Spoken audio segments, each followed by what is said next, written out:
Good day, good afternoon, good evening, everyone. This is Viper S of Viperland, and I'm back here in Anonymous Code because it's Sunday, so we got to play some side AV games. Also, hey, Ramen and Birdie, welcome to Viperland in the chat. Hope you're having a good weekend, or had a good weekend since we're on the tail end of it. Except for people who have tomorrow off. Some people do. I don't, but some people do, which is awesome. Yom Kippur, I want to say. I'm not 100%, but I believe that's what it is. Still, it's a Jewish holiday. Some people got tomorrow off. I know my nephew does. Awesome. But I got work, so yeah. Also, I've got my hunting horn shirt. Just doot. I realized I was sitting a little low, so you couldn't quite see the text on it. Yeah. Gonna get back in. Last I recall, we were slightly hired to do a job for our good friends, the Police Idols, and set up the augmented reality stuff for their concert. And I guess this was like day of. Yeah, Christmas Day, because of course it's Christmas. It's always Christmas. Why wouldn't it be Christmas? Christmas Police Idol concert. Yeah, I'm sure. I'm definitely getting to the point where my gear is not good enough to quite handle the quests they're giving me, so I gotta go and do, more stuff. Every game's a Christmas game. Every Yakuza game is a Christmas game. Every Side of B game. No, most of them have been summer games. Actually, this is kind of weird. I think they've all been exclusively summer games, right? Steins Gate and Steins Gate Zero are explicitly summer games. So are Robotics Notes and Dash.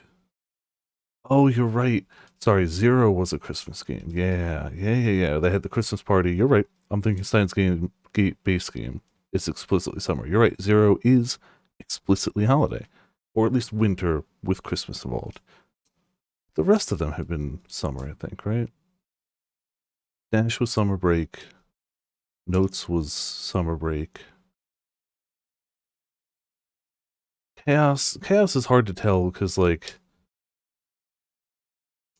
both of those protagonists don't really go to school often. But it wasn't summer break. For both of those, school was in session, but I didn't really get a winter vibe from either of them. But that was not explicitly summer break. Still. Yeah, this one, who knows how long it's going to go. Presumably till about, February-ish? Unless things go better? We'll see.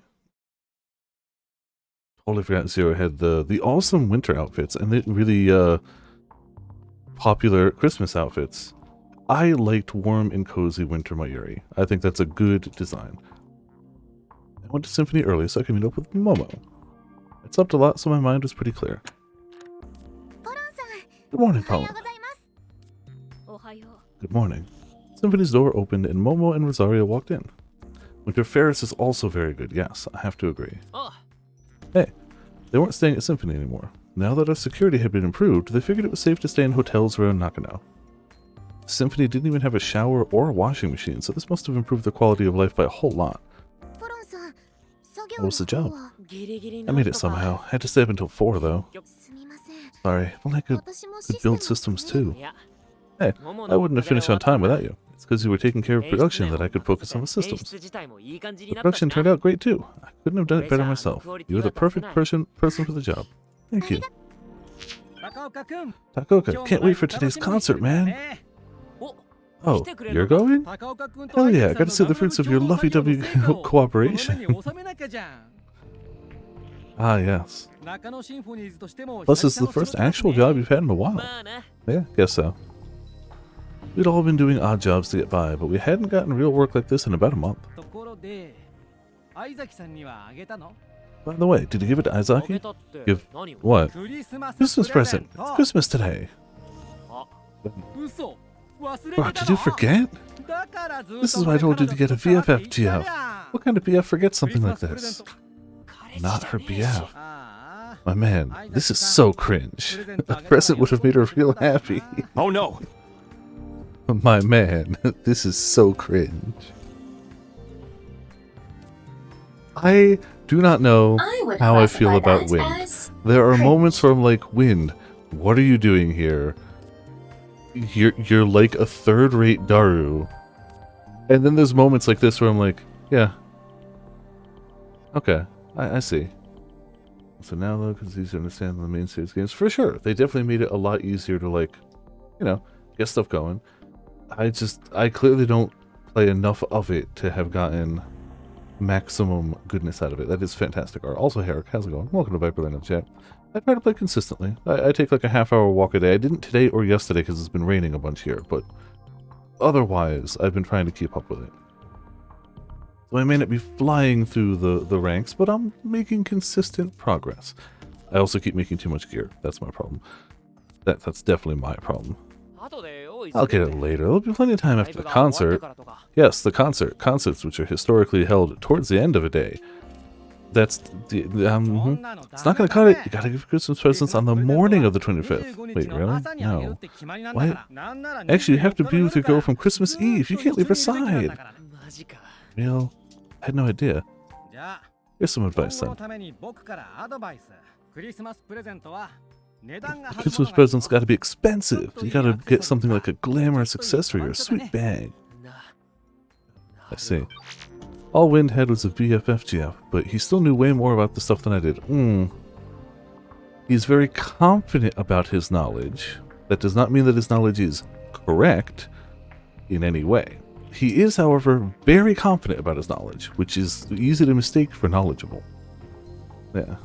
When Cat Ears call it a day, he reads Cool Cat Press. Oh, absolutely. If Cool Cat Press existed in this day and age, he'd read it. Yep, 14 trailing music was way too good,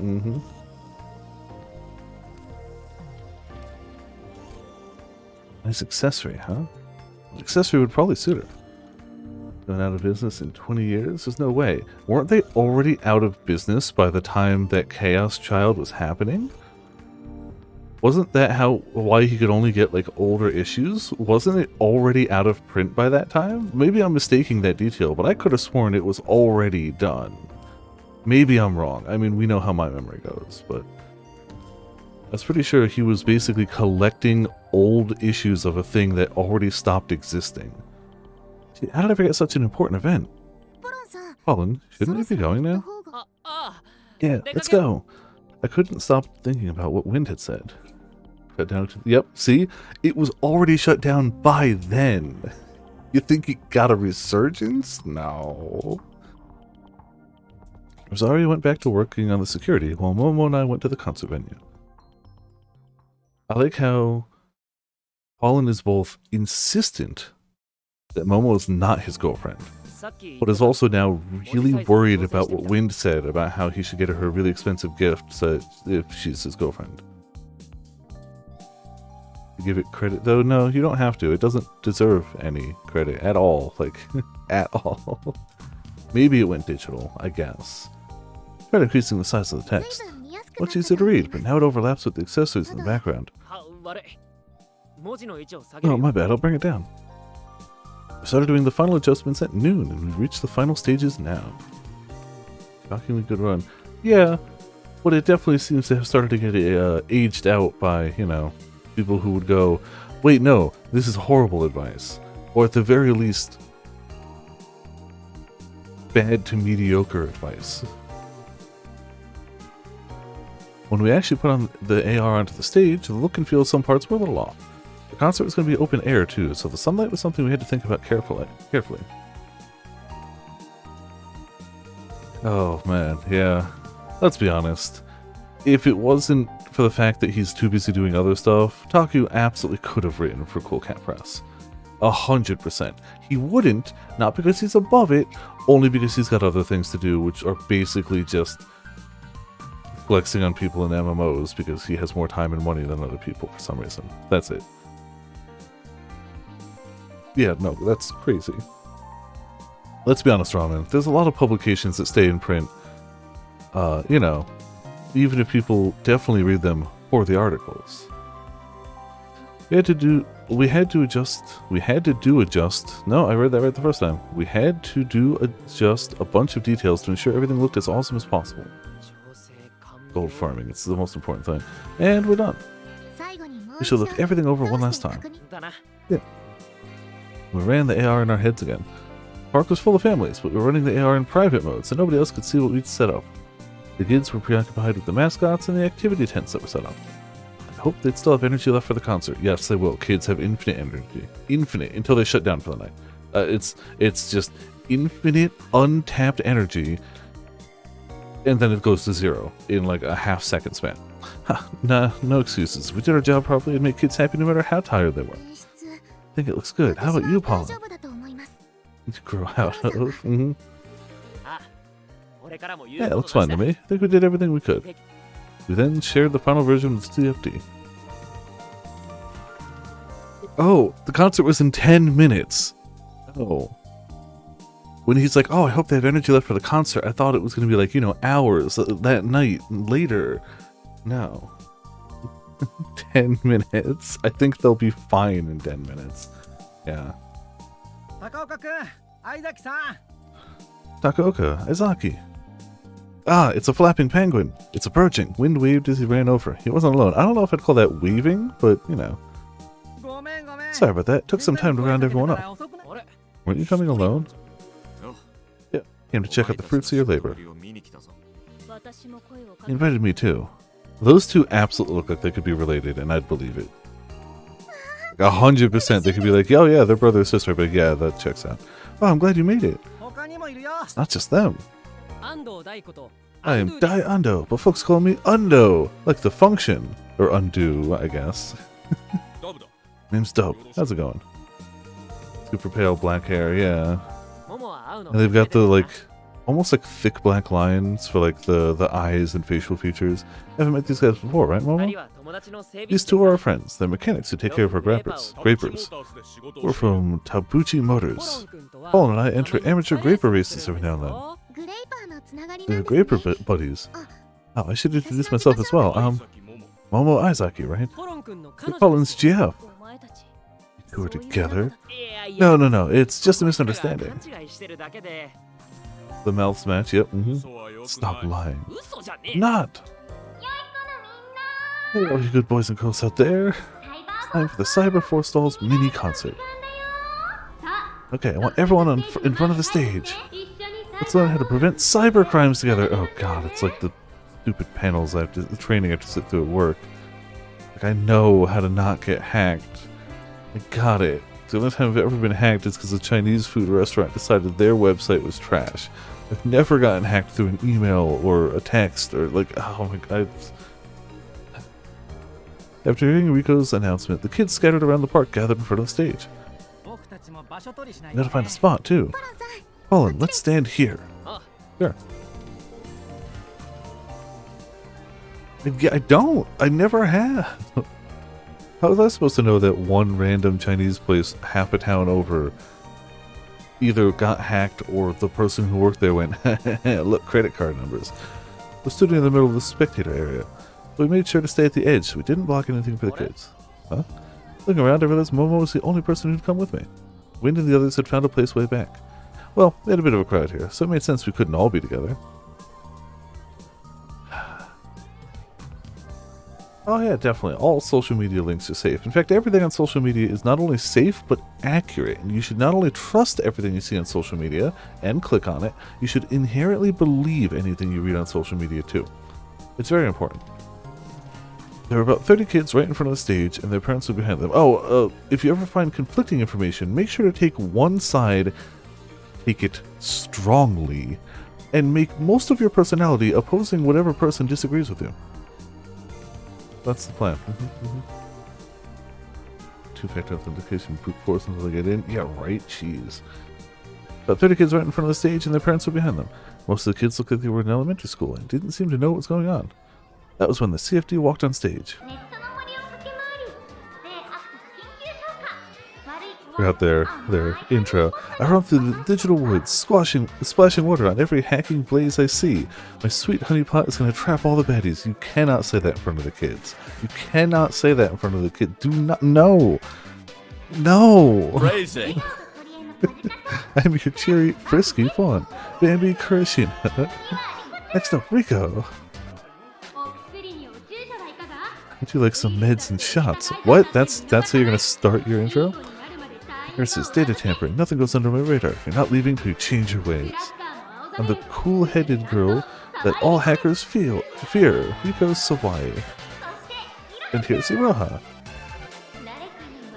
Are you bad-mouthing someone? That's a no-no. Selling or buying illegal stuff? Sharing naughty pics and videos? Absolutely not. Unless you're sharing them with me, obviously. She says, be good and you'll get a reward from me. I'm your warm, gentle big sis, Iroha Kyogoku? Kyogoku, yeah.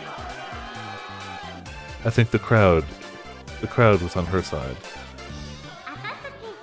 Nah, Ark, nah. We're TMPD Cybersecurity Division Cyber Countermeasures Officers. Cyberforce Doll. Clearly the crowd is a fan. Time for my idol debut? Not here, not yet. You're not ready. Hey, this is cool! They're so cute! You can hear the kids cheering. I wasn't sure what to make of the CFD when I first met them, possibly because they were after you, but their whole act worked way better on stage. Thank you for coming to the disaster prevention event. We're gonna have to teach you how bad cybercrimes are, and how to prevent them. We're gonna learn through song. Of course. You ready to see the AR? Which on all your tablets and BMI. You know, it's enabled AR mode. Most of the kids had tablets, while the adults had both tablets and BMI.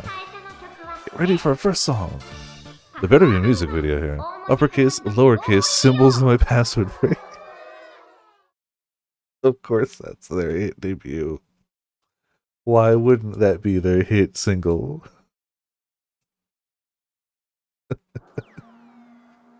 Oh, jeez. It's absolutely the best. What better title could you have? Aha, well there's the AR. The AR appeared right as the song started.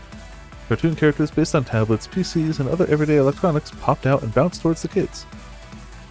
They danced and acted out the phrases the CFD were singing. All the lyrics were displayed on stage in a large font so the kids could learn about cybercrimes. Of course, since just displaying them would be boring, we made sure to make the entrances and exits more dynamic. Of course. Some lyrics fell from the sky, others drove off in cars. We added as many transitions as we could. We had some transitions. Kids love transitions. You say that, but all you need, Star Wipe. That's it. It's the only transition you need. We made it so flower petals and bubbles floated around the stage every now and then to keep the kids from getting bored. Everything seemed to be going well. The AR stuff was behaving properly and the kids were having fun. The whole venue was filled with smiles and laughter. Even the parents were having a good time, enjoying the vibes. The FD were really putting their all into their performance too. They had busy schedules, but they must have been practicing whenever they found free time. They were alternating between these cheerful but kind of goofy movements and cool looking poses. Watching them was fun. I feel like that's just how idols be, yes. A sense of relief came over me. I was so relaxed I almost forgot I was on the job. We really nailed the AR and the concert was so fun. Man, it sure felt good to help people. There's no better feeling in the world. I mean, helping people is great. Getting paid to help people, even better. Presumably he actually made some money off of this. Oh, I can only imagine, Ramen. I'd never seen a live concert before, only recorded ones. I had no idea how fun they were. The music reached my soul. The stage performance was passionate. The AR direction was lively and intense. And all the children had smiles on their faces. Oh, it has to be. I have to imagine that's the idol version of, like, the 90s trying to make every single, like, educational thing a rap. I just have to assume it's that, but idol instead of rap. There was applause and cheering. Before I knew it, my body was moving in time with the rhythm. It was just too fun. I'd heard the phrase like a dream before, but truly that's how this moment felt. I'm so proud of the work we'd done. From the bottom of my heart, I was grateful that I had the chance to be part of this. I was utterly clueless about so many things before I started. But working together, Paul and I had accomplished something amazing. He was the first person who encouraged me to. Paulin was standing next to me, watching the concert with a smile on his face and a sparkle in his eyes. He glanced around at audience's reactions a few times, but for the most part, his eyes were fixed on the stage. He looked so pure that I couldn't help but smile. I doubt I'd have felt so at peace if I stayed alone. This was all because I'd met Paulin. His words are what inspired me to change. I was sure of it now. The meeting was fated.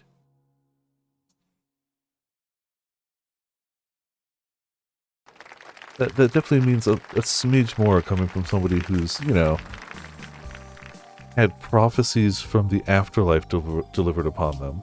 You know, they have a slightly stronger sense of feedy to things, I'd imagine.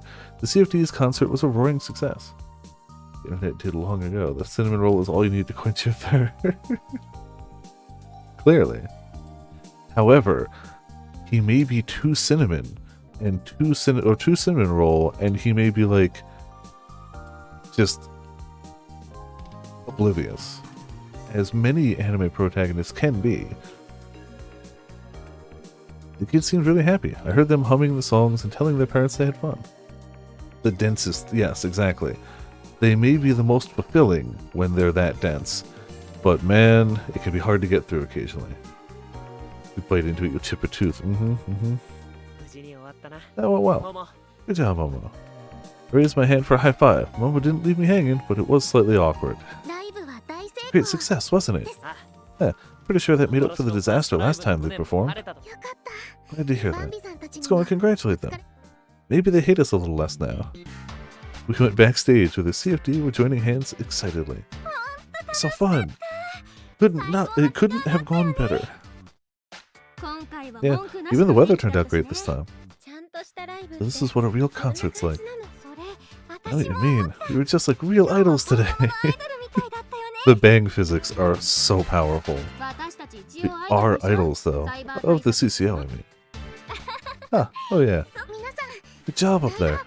Oh, Momo and Paul and Takoka.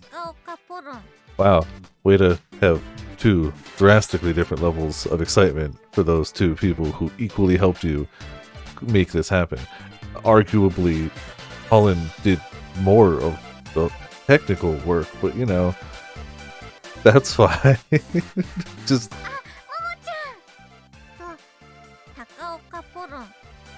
Wow. It's subtle art. I mean, to be fair, he is a cop, and he does crime. So, you know, it's petty crime, but it's crime. What's with that attitude? It's thanks to me that the concert was a success, right? What do you think you are? It wasn't just you. I mean, yes, you are correct, but it was at least half. Though I'll admit the AR was good. It was so much fun. Well, I must admit that it's clear you took your job seriously. Looks like you can work even within the confines of the law. Yeah, right, I can. Don't go doubting my skills. Momo really pulled her weight too, though. Only with the direction. It was really good, though. I'm so glad you put in all the stuff we wanted. I'm glad it made you happy. Momo smiled bashfully. The concert was actually fun. I'll be in the audience for the next one. Wait. Anyway, we can't stick around too long, so we're out of here. Wait! Goodbye. There they go.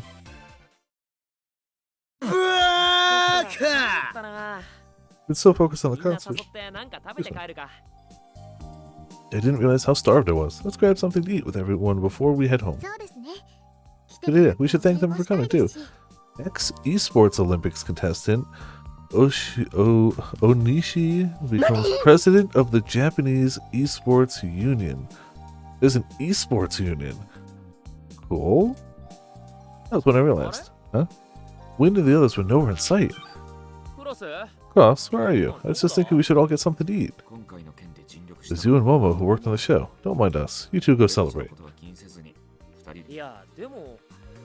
But he's right. You worked non-stop this whole week. It's mandatory break time for you. They're trying really hard, okay? Mandatory? Enjoy the last Christmas of the year. I mean, he's not wrong, but... Hey! Chance like this doesn't come around often. Take it easy. What did he mean by the last Christmas of the year? There's only one Christmas a year! Did you find out where they are? No, they're forcing us to take a break. Huh? Momo was perplexed too. I wasn't surprised. Actually, that helped me relax. Well, I guess it's fine. You worked sunrise to sunset the last few days, didn't you? You should take a breather. You worked just as hard yourself, Paul, and you were up all night last night. Well, doesn't look like we've got a choice. Mandatory break time. Indeed. We both nodded, then walked into town.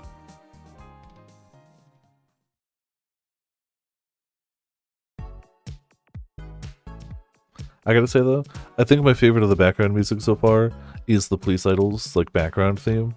it fits, it works.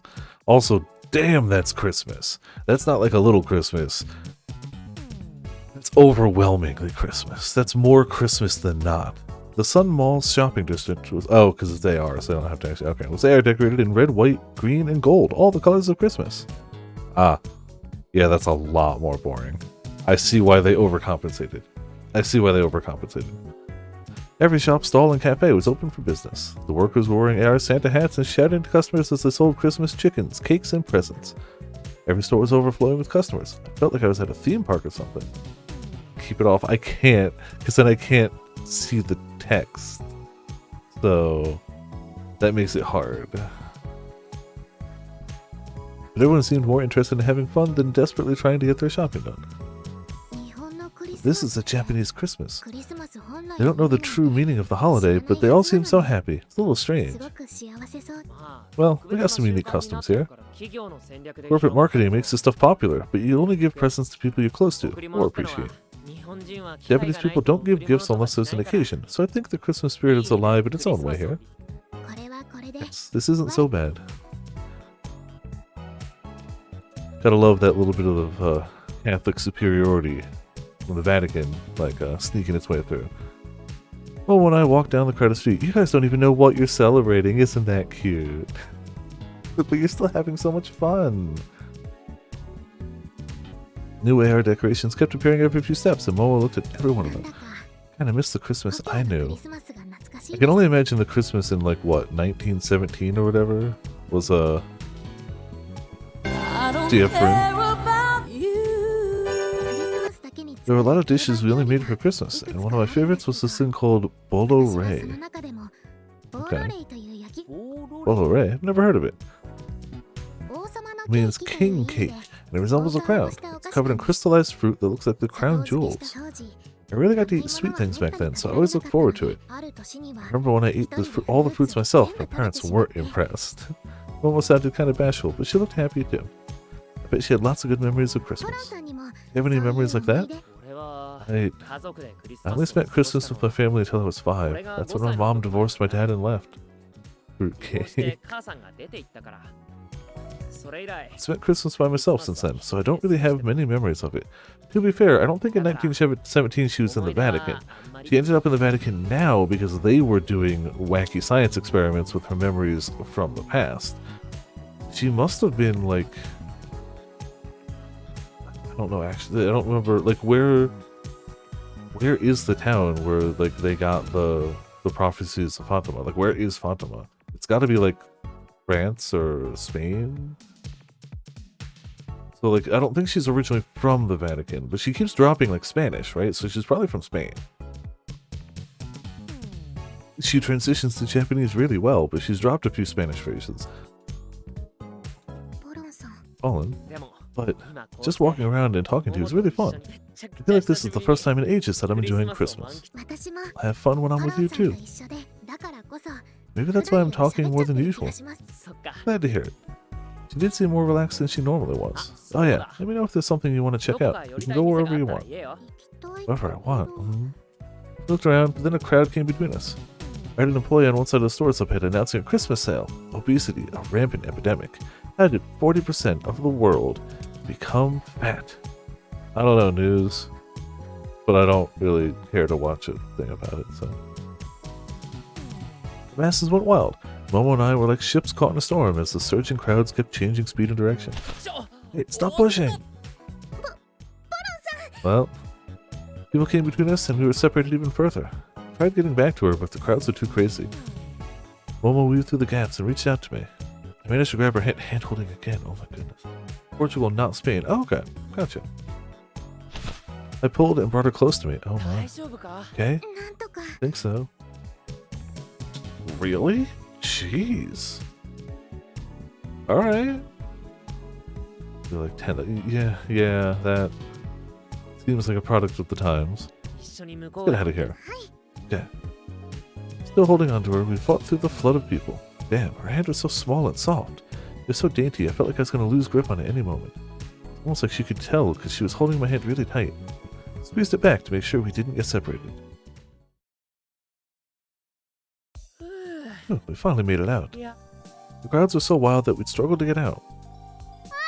Oh, Polly and Momon! Oh, no, and Oz too. Let's work on the concert. Kaworu and I watched from a distance, and it looked pretty good. Oh yeah, super band, obviously. Hey, if you were there, you could have said hi, not just holding hands, but squeezing extra hard? No. But Polly, you liar, pants on hellfire! To describe it, I know, terrible. You said you weren't dating Momon. Huh? What's this about? What? Which one? The...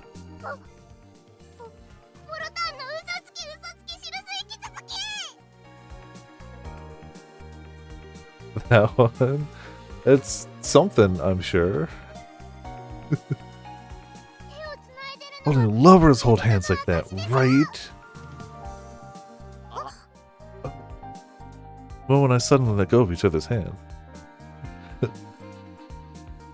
Or they looked at each other, hold hands even tighter. They're like, yeah.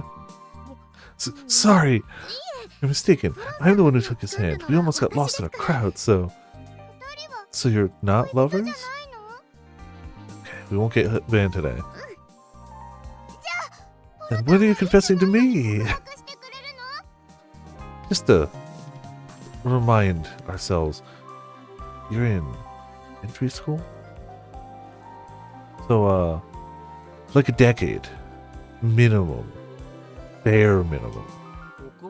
Confessing? Confessing what? You're as dense as ever, aren't you? There's only one thing you can confess, and that's to eating the last of the cake. Come on, let's head back before the food gets cold. Exactly, should have. What are you doing? Let go of my hand! Oh, see, now you two are holding hands all of a sudden. Okay. Something important to tell him. Let me go! Let me go!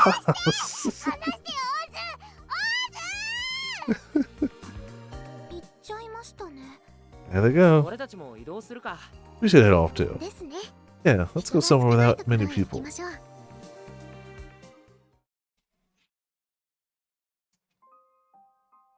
I have to assume that at some time in the future those two did end up getting married, if only because Kiru just doesn't seem the type to stand up for anything, and at some point would eventually realize that Nekane just absolutely did not think that way about him. At some point he'd finally get the words out, she'd be like, sorry, no thanks.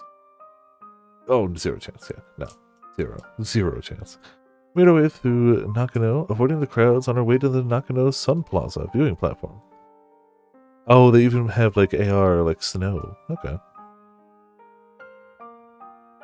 There were lots of AR decorations here too. There were a few couples and families, but it wasn't as crowded as the other places. Let's go to the edge. The view should be nice. Passing through the AR snow, we moved to a quiet corner.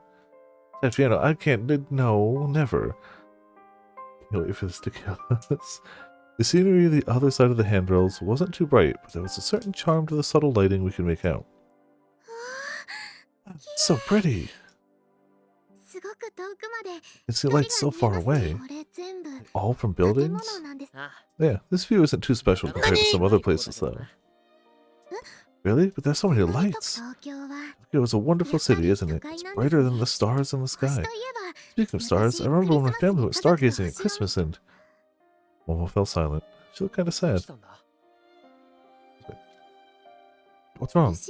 Just thought of Lucia, and also the fact that the light pollution is so massively intense that I don't think anybody in this generation has ever seen a star. I mean, the original? Yes. She died in 2000. She died in 2005 at the age of 97. Yeah, apparently we just learned that too. But now I'm here, her copy, living as a teenage girl 30 years after her death. I always knew it was abnormal, but I tried not to think about it. I had a mission to focus on. But now that I've had some time to relax, the ideas caught up with me. Momo's origins were complicated. I couldn't blame her for dwelling on them. Who am I? Momo looked down and fell silent again.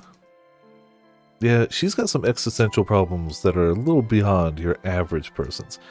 Didn't know how to cheer up a girl when she was sad. But Momo was different. She wouldn't want half-assed platitudes, and that's why I knew what to say to her. Did you, though? I only know you, Momo. Even if I wanted to, I couldn't tell you the difference between you and Lucia. Nobody else can either. You're the only one that knows both of you, so you're the only one that can decide who you are. You need to decide the answer yourself. Okay? She looked down as she spoke. Just like Lucia, I want to see the mission through. I want to save the world. That's why I came here. Yeah, you said that before, but what else? Well, it's not enough anymore. When I see someone in need, I want to help them. You encourage me to help people. She looked up at me. Guess I'm not Lucia. What do you think? Why do you think that? Because she wouldn't have joined Nakano Symphonies. The pain from losing Francisco and Jacinto would not have subsided. But I met you and everyone else. Those experiences and the feelings they inspired have changed me. I'm completely different from the original. I couldn't go back now, even if I wanted to. I could see strength welling up in her eyes again. Can I take Momo Aizaki as my name? Not as a fake name, but as my real one.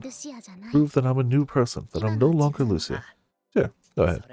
That's what you want? I'm all for it. Thank you, Paulin. Even though it is the most contrived fake name you've ever come up with. Momo blushed as she smiled at me. She looked away and down at Nakano. At the world celebrating Christmas. A world of innocent people having fun. All of it a single moment in their peaceful lives. 1 more month, huh? Not even a month. The end of everything was right around the corner. I'm sure it's fine. This world is in our hands now. We have to save it. Yeah, no matter what.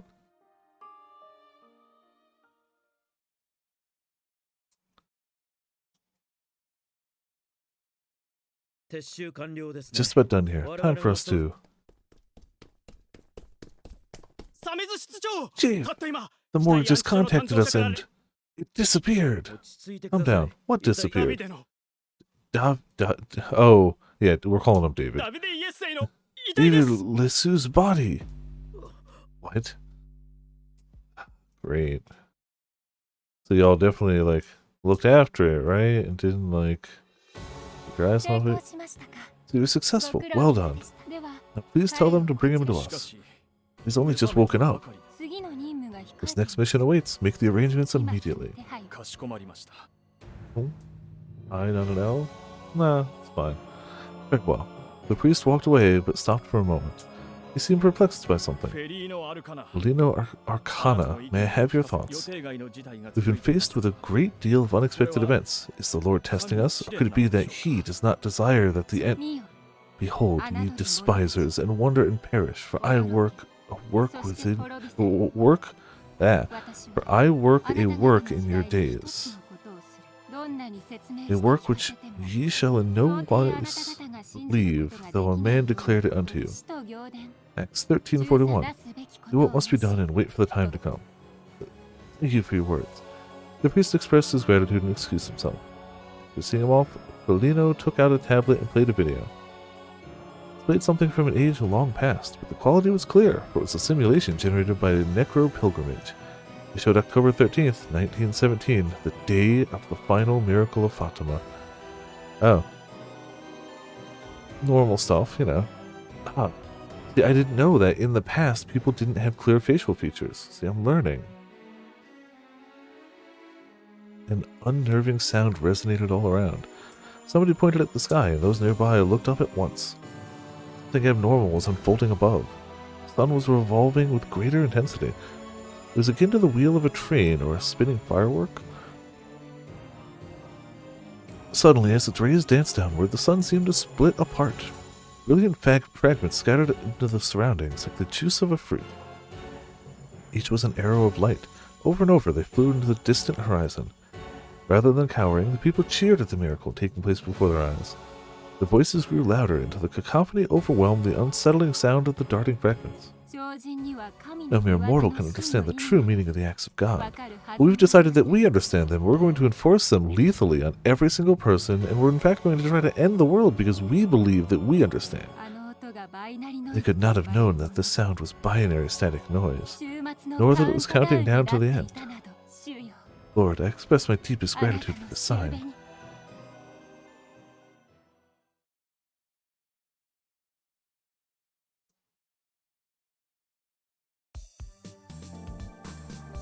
Paula and I had dinner. He walked me to the hotel I was staying at. We were staying at hotels in and around Nakano, and this was tonight's accommodation. Rosario was already in the room. Just called Rosario. I'll stay with you until she comes down. Sorry for the hassle. No worries, we can't take our chances with the Holy Office. Security had been tightened, but that didn't mean we could relax. We were still being as cautious as possible. Colin, thanks for everything today. Had a very nice time. Glad to hear that. It's fun hanging out with you, too. The automatic door behind me opened up. Turned around. Sorry, think. Huh? Intense pain seized my back. Cool. The next thing I knew, I was being forced against the wall nowhere near the front of the hotel. I had no idea why this was happening, but I could smell perfume. Following the scent, I looked around. Oh, I saw her. Tell me. Ah, crap. How did you learn about Kent Korihisha? Well, she got Zawoldoed. I know you've been snooping around, looking for him. What are you to Kent? I said, tell me, answer me. Eyes were full of vitriol.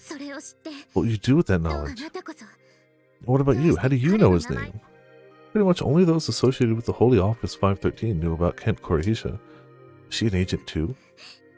Bad feeling about this. Oh yeah, I could call Paulin using my BMI. But before I had the chance, I know his name. I'm his little sister. Ah, crap. Crap. Huh? There's no way this ends well. Merry Christmas! Hey, clear chapter 6. The sturdy gate opened and a luxurious black car passed through on its way out of the residence grounds. A moment later, a hooded man stepped in front of the vehicle. 2 members of the hired security police jumped out to confront him. Out of the way. Having identified him as a threat, the officers raised their handguns. Don't move! Put your hands up or we'll shoot! You won't. The hooded man maintained a calm expression. Next thing they knew, he had passed by the officers and knocked on the window at the back of the car. What? The window opened up. Inside sat Security General Shunjin Nimura, advisor for the ruling party's leader. Nimura commanded immense political authority. Are you at the Holy Office 513? I am. This man's a guest of mine. The officers relaxed their guard. State your business. I have a message from Ferlino Arcana. It is now your turn to lend us a hand. Great, cool, wonderful. There was supposed to be a separation of you two individuals, you know, church and state, but whatever. Let's lead here. People avoid digital transactions for New Year's allowances due to the low trust in banks. Recent hacking incident. To blame? Question mark. I don't know why the question mark is there. Yes, 100%. When the entire world just saw all of their money and all of everything come crumbling down like that, maybe then they might go, yeah, I should hold some cash on my person and maybe not, you know, trust the one centralized thing that does everything that can be hacked again.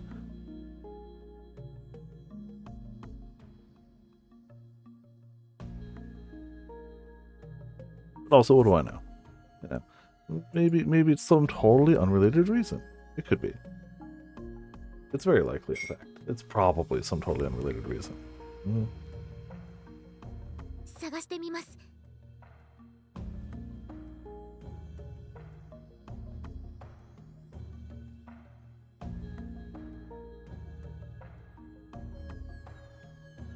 Sorry, I just realized my throat and lips were super dry, so I'm taking a good chug.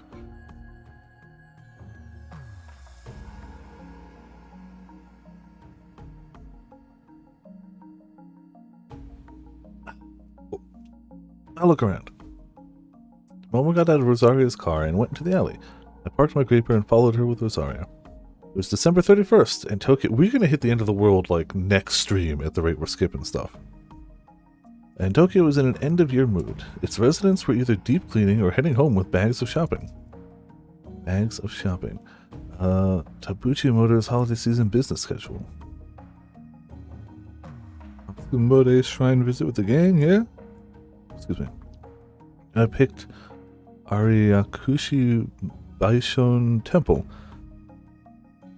Excuse me. In another 3 years, 2037 would be over.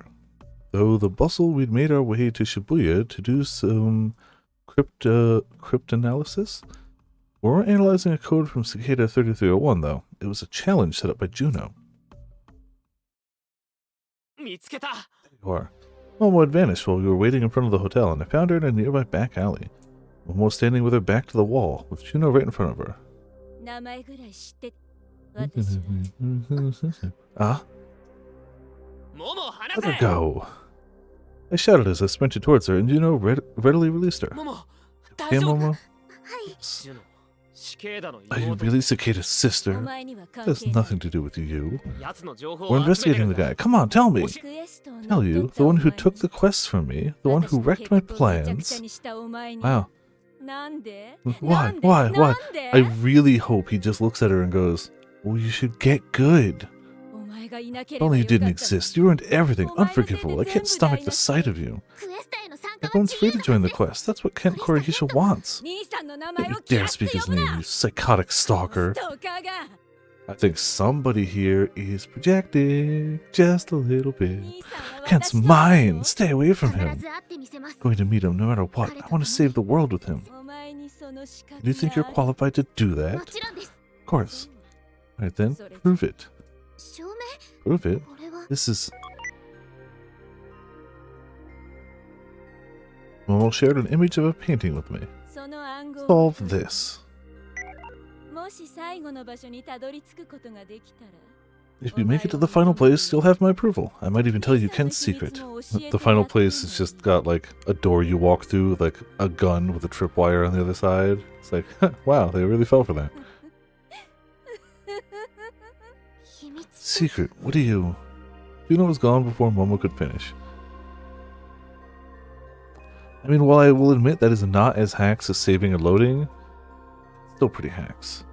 Since that day, Momo had been leading us around as we solved the codes Juno had left. Solving codes yielded coordinates that led to more codes leading to more coordinates. The cycle was still going, and this time it had brought us here. Oh, the sign! Momo pointed at a flower crest. This was the AR sign we'd found at all the coordinates. When Momo touched the crest, a speech bubble appeared. Text floated inside it. Right? The ultimate of hacking. It says this is where, on July 22nd, 1999, Kent treated the wound I got when I tripped over. Oh, my goodness. She sure loves hyping up her bro, huh? All the other chords led to texts saying similar stuff. We came to realize that Juno actually was Cicada's sister, but honestly, I was pretty tired of her going on about him. The date's going down again. This might be over soon. Now, for the next code. Found it. It's on that wall. When Momo turned to look where Rosario was pointing, she froze. No, that's... She raised her hands to her temples as her pupils twitched wildly. Hey, you okay? I just saw a vision. Ah, crap. Hacker God Brocon to deal with. Yeah, we do. We have Brocon Dio to deal with. So many people died. Do you have another quest? Huh? Well, hello. We are certain that this time we will find the brilliant individuals we seek. Good luck. 3301. Wind shared a 4chan post with me. It had been posted by... Cicada posted a new quest. New quest, you gotta be kidding me. Another one. I hope y'all had a good year. Holy shit. Does Cicada have some grudge against New Year's Eve? What the fuck? Can't watch the countdown, man. Gotta beat it before the year ends. I'll decipher it. Kazu T34 Mirage. Yeah, no, smart. Didn't think he'd post any more quests this year, but he found time to squeeze in one more.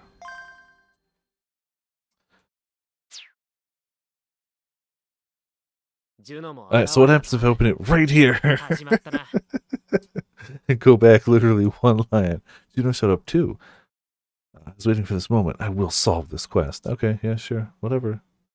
Still, I was obviously going to be the one who'd ended up solving. I'm the winner this time. It has to be me. Back off. No one gets in my way. Interfere and you'll pay. Don't you dare challenge me. 4chan's hackboard was suddenly being spammed by Juno's words. To be fair, we also know that she has no problem killing people. Like, she absolutely dropped us in front of a train with the intent to kill us with never interacting with us before. So, like, Yeah, that's not good. Oh, also she tried to kill us by ramming us with remote-controlled cars, so multiple times. She's being a pain in the ass. I can't see any other posters. Showed no signs of stopping though.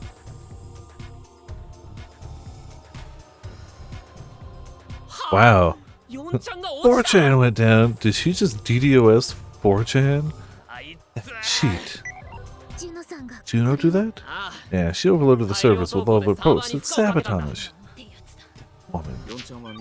Hey, you check 4chan? It was there when it went offline. Let's use some other site. Man, all the hacker hangouts are down. What? Does this mean we gotta solve it by ourselves? The worst case scenario? Yeah. I'll look for a way to get in touch with other hackers. I didn't leave Juno's code to you. We're gonna try to solve Cicadas. Quest is the highest priority, isn't it? We should work on it together. But we can't just ignore Juno's code either. It'll lead us to Camp Korahisha. We should work on this too. But please help me, Rosaria. They can handle the quest without us. Very well. I'll help you as best I can. Got the gadget, Momo? It's right here. Momo took out a cylindrical device about the size of her palm. It's like a hockey puck. This is what Nono had made for us to use it against sacraments, her berry blocky. It created electromagnetic interference across an area 4 meters in diameter and could nullify electromagnetic waves of any intensity. Momo and I both had one. If the agents attacked us, we could at least use them to buy ourselves time to escape. Maybe they could even neutralize agents' powers too. Good luck, Pollen. You too, Momo.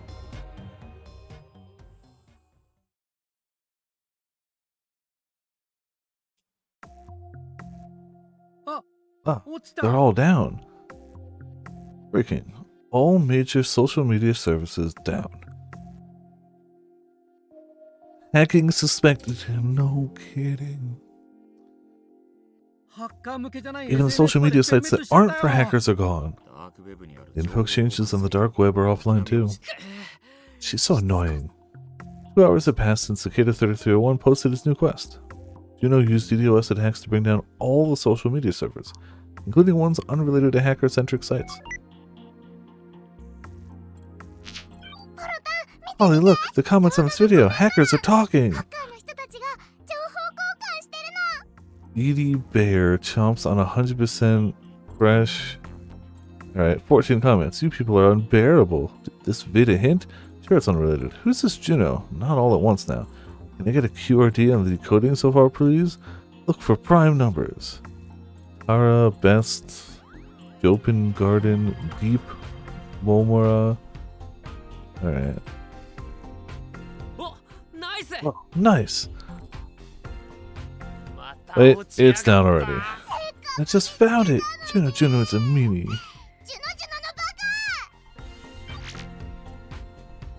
Took a sip of 7-Up to cool my head. I was at the store today and I should have bought some 7-Up instead of buying my body weight in candy. But you know, you do what you gotta do. Despite what's happening, hackers were putting their heads together and actually making progress in the quest. The hint from the first image was a number, and searching for that number led to a different image. On top of that, Juno's DDoS attacks weren't letting up.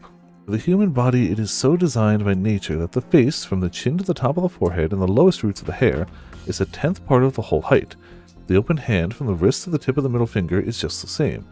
The head from the chin to the crown is an 1/8, and with the neck and shoulders from the top to the breast to the lowest roots of the hair is a 6. From the middle of the breast to the summit of the crown is a 4th. If we take the height of the face itself, the distance from the bottom of the chin to under the side of the nostrils is 1/3 of it. The nose from the underside of the nostrils is to a line between the eyebrows is the same. From there to the lowest roots of the hair is also a 1/3, comprising the forehead. The length of the foot is 1/6 the height of the body. Of the forearm, 1/4. The breadth of the breast is also 1/4. The other members too have their own symmetrical proportions, and it was by employing them that the famous painters and sculptors of antiquity attained great endless renown. Multiply the 3 prime numbers. Replace box with the result. http www.box.cicada.3301.com. Okay. And Nakano Symphonies had only found 2 of the 3 prime numbers. The 3301 in Cicada 3301 was a prime number, but it wasn't the right one. Knowing what the other hackers were thinking would have helped, but this was out of the question. Ready to brute force it? Oh, obviously, yeah.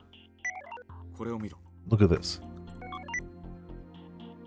New pick could be fake, you know? Screw that bastard Juno. I get so many different numbers from the Vitruvian man.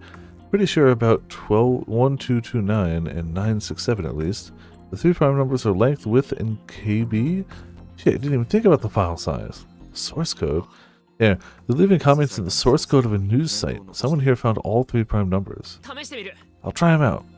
We'd noticed that the image dimensions were prime numbers, but we'd overlooked its file size. Multiplying them together got us 37, 61, 71, 091. So if we switch that figure in for the box... Nothing! A 404 error. What does that error mean again? It means that a page of that address doesn't exist. Tried redoing the calculation and accessing the site again. The result was the same. Guess we were wrong? Yeah, the other hackers are already looking for more prime numbers. Yeah, honestly, I wouldn't even call that a difficult bot to make. And you could at least have it running while you're also trying other methods. The hackers exchanged info through the source code, had already given up on the 404 page. In that case, I'm going to investigate the page a little more. Huh? But it's the wrong place. I think there's more to it than we can see. Honestly though, I wanted to check it out because I knew there was no point in just doing the same thing as all the other hackers. Ooh, excuse me. So, I looked at the page again. It didn't seem different from any other 404 error. The spelling was the same, the text was displayed normally, there was no hidden images, nothing about it was special. Maybe there's something in the source code. Colin, you might be onto something. This page was made a year ago. Huh? There are 2 types of 404 error pages. One type was automatically produced by the browser, and the other was prepared by the homepage creator. Since this error page was made a year ago, it had to be the latter, meaning that Cicada himself might have made it. What? Bad news, you should close that page right now! Huh? Why? A bunch of people were saying that the page made them feel nauseous and made their children collapse. Oh, yeah, it's a sumo sticker, obviously. Wait, what? Something's making the hacker squeezy. Huh? No, it's just happening to kids. Phenomenon that only affects kids and did nothing to adults. Whose pages are these pages? Crossed. Does the page have any sound? Sound, let me check. He moved his hands over his input device. Found something. It's an audio file. Thanks. I played it and... The hell? Nothing? That's some scary shit. No, it's not nothing. We just can't hear it. Huh? What do you mean? You remember those toys from a while back? The ones with the audio comms, the little remote control cars? I got someone to buy one for me when I was a kid, but started feeling like crap as soon as I played with it. I puked my guts out. Thought it was just a cold, but my friends said the same thing happened to them. The toy's cursed? Yes. No, there was a problem with the audio comm frequency. The input data was supposed to be sent using inaudible frequencies, but by some mistake they used a frequency that kids could hear. So many kids were affected that the toys eventually got recalled. I even returned mine and got a different toy. Only kids could hear it. Kids have a wider audible range than adults. Their ears can pick up more frequencies. Oh, that makes sense. I visualized the waveform of the sound file, and yeah, something's definitely there. Just 2 sounds, huh? Could be binary. Can you convert it? Give me a sec. Cross uses input device like a DJ. 1001011100. Converting it to ASCII code gives you egg. Wow, that's flapping awesome. We got our next hint. Why egg, though? You know, what do penguins lay? Idea. When's Cicada gonna quit it with those goddamn codes? Our reward for making sense of these codes was just more stupid codes. These siblings had to chill.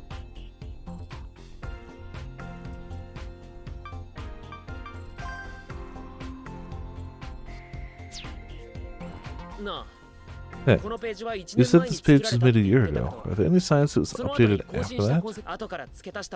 Anything added later would be pretty sus, right? Made a year ago and he hasn't been touched since.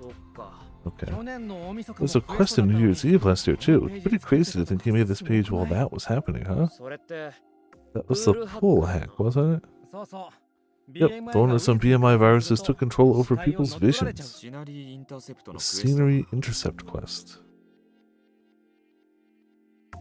A hack directed at the target's BMI vision. It allows for spying by seeing what the target sees, but it can also be used to make the target see fake visuals.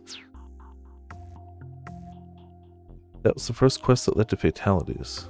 The virus was spreading through Seattle and affected people's BMIs through Wi-Fi connection. As well as changing what people saw, it hijacked their nervous systems and manipulated their emotions, driving them to jump off buildings. Oh, okay. 11 people were killed, totally at random.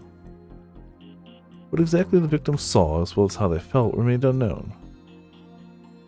But it was known that the people who committed suicide had cheerful looks on their faces, like they were driving into a swimming pool. That was how come they named pool hack. Whoop, didn't drop anything.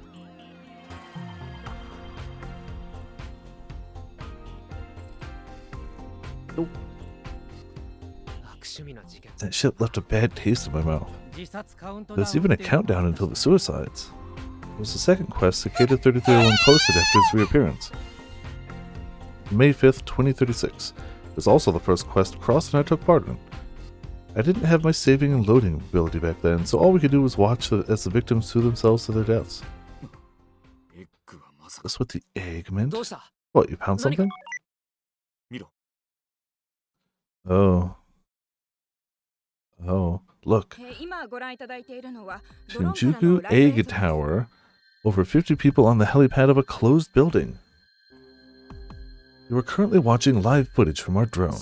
According to witnesses, people suddenly started gathering at the helipad on Shinjuku's Egg Tower about half an hour ago. The tower's integrity was called into question after the sad morning, so it was designated off-limits to the public in case it collapsed. As such, an extremely dangerous situation could be unfolding. More than 50 people have gathered now. Who are they? What do they want? There's a countdown on the other building. It's just like the pool hack. It's gotta be the quest. Did Cicada plan this event a whole year ago? The people on the helipad were looking up at the sky, all spaced out. They were staggering around like they were hypnotized. If this was pool hack 2.0, then once the countdown reached 0, more than 50 people were going to jump to their deaths. We had about 54 minutes left. The countdown was scheduled to end 5 minutes into the new year. Wow. I guess he lets them see the new year. Oh, I didn't even notice it was GNN. If this one hit the same setup as the last one, we could prepare a digital vaccine and then remotely... Hackers are saying that these people's BMIs are offline. They're not in the scene, so it's not like they've tried infrared or close-range radio yet, but...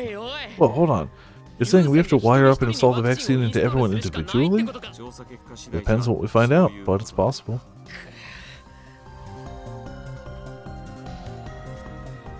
Even if we looked into it and found the cause, how much time would we have left? How many seconds would we have to use for each of them? Even if I went to the helipad this second, I'd have to vaccinate each person in under a minute. Could we make it? Damn it, I don't even have the time to think about this. Well, are you sure? 'Cause I think maybe you do.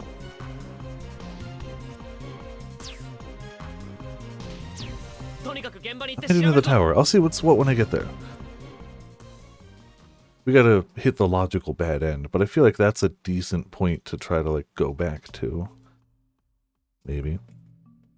The Akasaka crater was a truer example of the sad morning's devastation than the one in Shinjuku. The rubble in the area had shifted slightly during the rescue operations, but the dust had been settled since.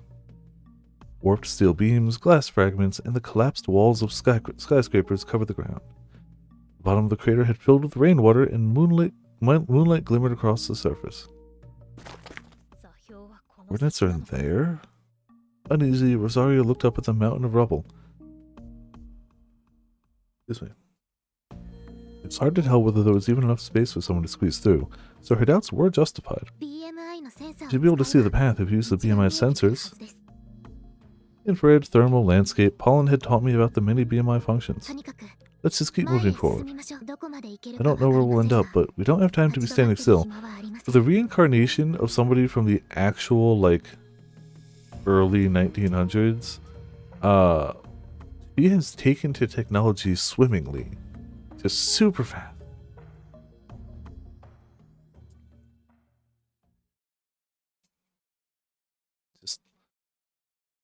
really picked it up quickly.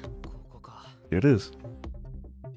The egg tower hadn't suffered a direct hit, but it was still in the blast zone. As a result, it ended up a hotbed of debris. That's why it had been completely sealed off. It was only a matter of time until it was demolished. A large earthquake would probably be enough to bring it down. Oh goodness, what the hell? Why so many ons? And right now, there were more than 50 people standing on its helipad. Cicada must have restored its electricity. I could see some light shining up there. Breaking! Over 50 people gather at Shinjuku Egg Tower. Helipad. TMPD investigation in progress. That's helpful. Police officers surrounded the building. There was no tape to cordon off the area yet, so they couldn't have been here long. Some MSM crew members were doing live broadcasts about the situation too. There were some curious onlookers around as well, but only about 10 so far. Saw the countdown video the hacker had set up. Felt like time was melting away. Checking the foreign news, and it looks like the only pool hack going on is the Egg Tower one. Okay. During the last pool hack, multiple people committed suicide from high-rise buildings, and the face hack blew up into a global crisis. Since this quest was focused on one spot, Cicada could have been targeting me. Even if that worked out for us, I didn't know how to feel about everyone else who'd gotten involved. It's our fault they were in danger. We had to take care of this somehow. Gotta be other ways. This pool hack's different from the last one. We have to be thorough as we work. And we should watch out for Juno, too. There's no way she was going to stop at DDoS attacks. She was probably going to come here and try completing the quest herself, and if Juno was here, she was going to get in our way for sure. I'll use the neighboring building to try to analyze the situation at the helipad. Okay, another save point. Okay. Alright then, I'll climb the Egg Tower. If I went straight to the helipad, I'd probably get attacked by Juno. She was a phantom who could disappear and reappear at will. There was no telling what she'd do. So if something happened, I'd just come back here. Let's see. The police had the front entrance covered. I had to go in another way.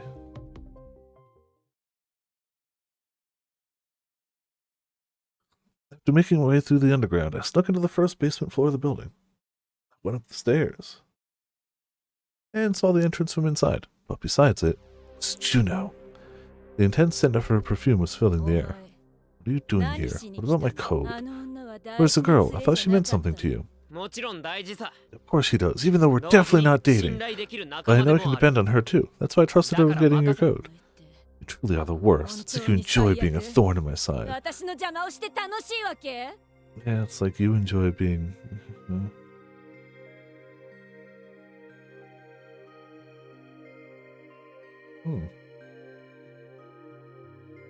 It also appears we now have an egg timer. I don't want to hear that from you. You're the one who keeps getting in our way. You made an enemy of every hacker in the world. But I can't say I expected you to be wasting time here. If you're here to complete the quest, shouldn't you go on the helipad? You should know by now that quests are never that simple. I will stay here and eliminate my enemies until I'm certain that victory is mine. They're totally not dating. They're totally not mutually interested in one another and just absolutely too anime to say anything about it. Why not run back to your girl's side? If you leave now, I won't kill you. You're gonna run me over with a train if I stay? Train? I'm asking if you're gonna teleport me to some train tracks. What do you know? Oh yeah, he undid that, so... Just talking about something from a past that didn't happen. Juno glared at me, her eyes ablaze with malice. If I wanted to complete the quest, I was gonna have to incapacitate her somehow. We wanted different things, so cooperation wasn't an option. I looked around for something I could use. Decorative plants, paintings, statues, lights. Suddenly, Juno disappeared from my peripheral view. Where did she go? Went around, but there was no sign of her. Plaintively. Heard a voice behind me, then felt something touch my shoulder. Well, and the scenery changed. Yeah. Yeah, it did. He's like, damn, he learned how to dodge a train, so I can't do that one again. Good luck! Hazy blue cloud on my sight. A sudden cold pressure enveloped my body. Cocaine shark, yeah, apparently. Yo, every breath transformed into bubbles that rose upwards. I was underwater. The moment I realized, I started searching desperately for a way to the surface. Luckily, I couldn't feel a current acting on me like it would be in a river or an ocean. But the scenery below looked like a seabed. The shark passed right by me. Shit. I felt my limbs wildly to try to get myself to the surface. Didn't even have time to check if the shark was after me. The sudden dangerous situation and the lack of oxygen had made my head go blank. All I could do was just swim to the surface. Ah, okay. I burst from the water, then leapt out of the tank as fast as I could. At least my limbs were intact. It looked like I had made it out in one piece.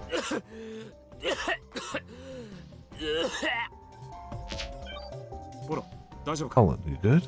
Juno got me. She threw me into a shark tank. Wait? The egg tower has an aquarium? No, she sent me somewhere else. This here in Shinagawa. Wait, really?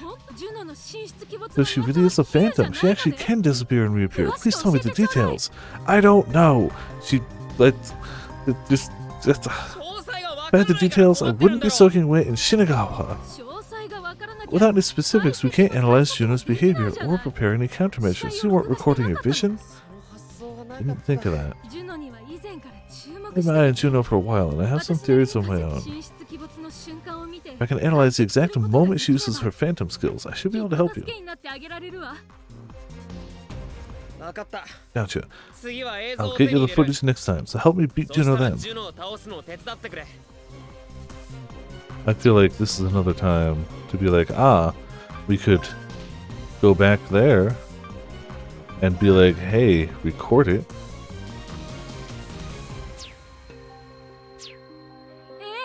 Of course, you can count on me. Good thing I saved it before that happened. I'd go back and record the moment she disappeared and reappeared.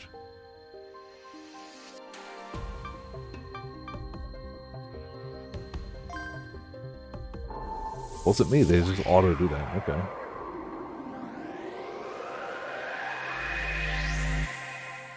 But I didn't even have to pick that time. They're just like, nah, we got you.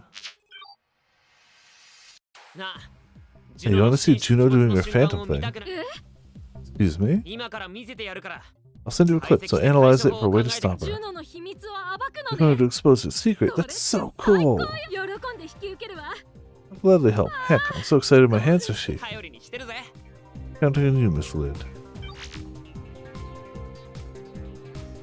Juno was in the egg tower, just like before. Where's the girl? I thought she missed something. Yes, she does. Did the same stuff as last time, waited for her to do her thing.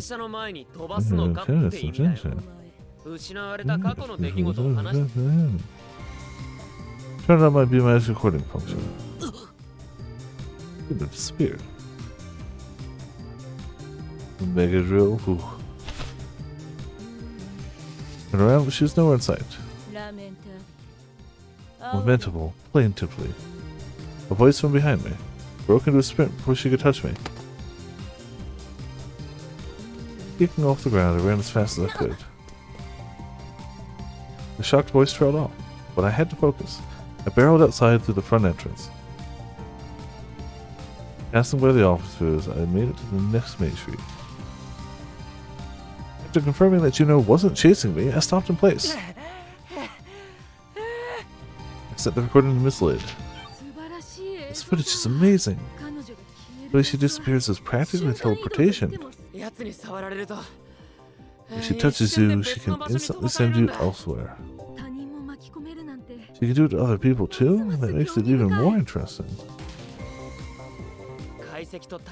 I'm waiting on your analysis and your strategy too.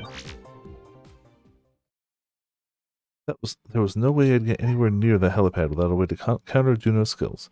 I'd help cross the wind until Miss Lid was done with her analysis. I saw a police car coming to a stop nearby. Its doors opened and... Hey! It's the Cyber Forestals. Maybe the CEO had some juicy info about the pool hack that we missed somehow. Or CCO. I figured it'd be a good idea to talk to them before meeting up with Cross and Wind.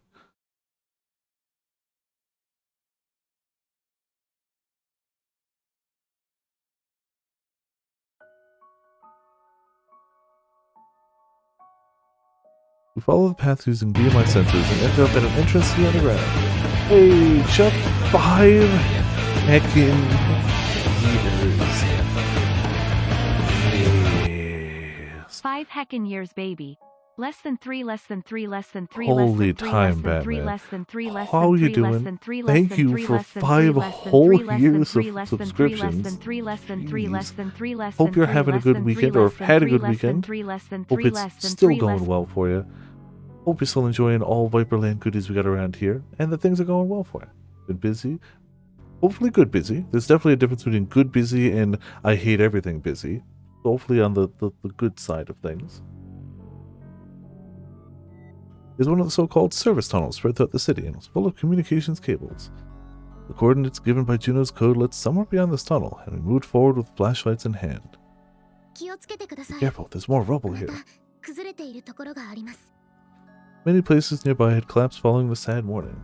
The house, well, falling into place. Oh, so very good busy. Still busy, but for very good stuff. Hell yeah, glad to hear. Very glad to hear. That's all wonderful stuff. So, that's busy for a good cause, and at some point it'll all settle down a bit. I assume, I hope. That's very good to hear. We had to crawl in places, pass through flooded areas, and even the long paths were even the longer paths where even that was impossible. Momo, look over there. Rosario used her flashlight to light up the path ahead. There, I saw it. A door? It was a metallic door, and so pristine that it felt out of place. It had clearly been installed after the sad morning. There was an electronic lock on it with a device for password input. We're at the coordinates. So the place is past this door. Looks like we need a password though. I had to guess.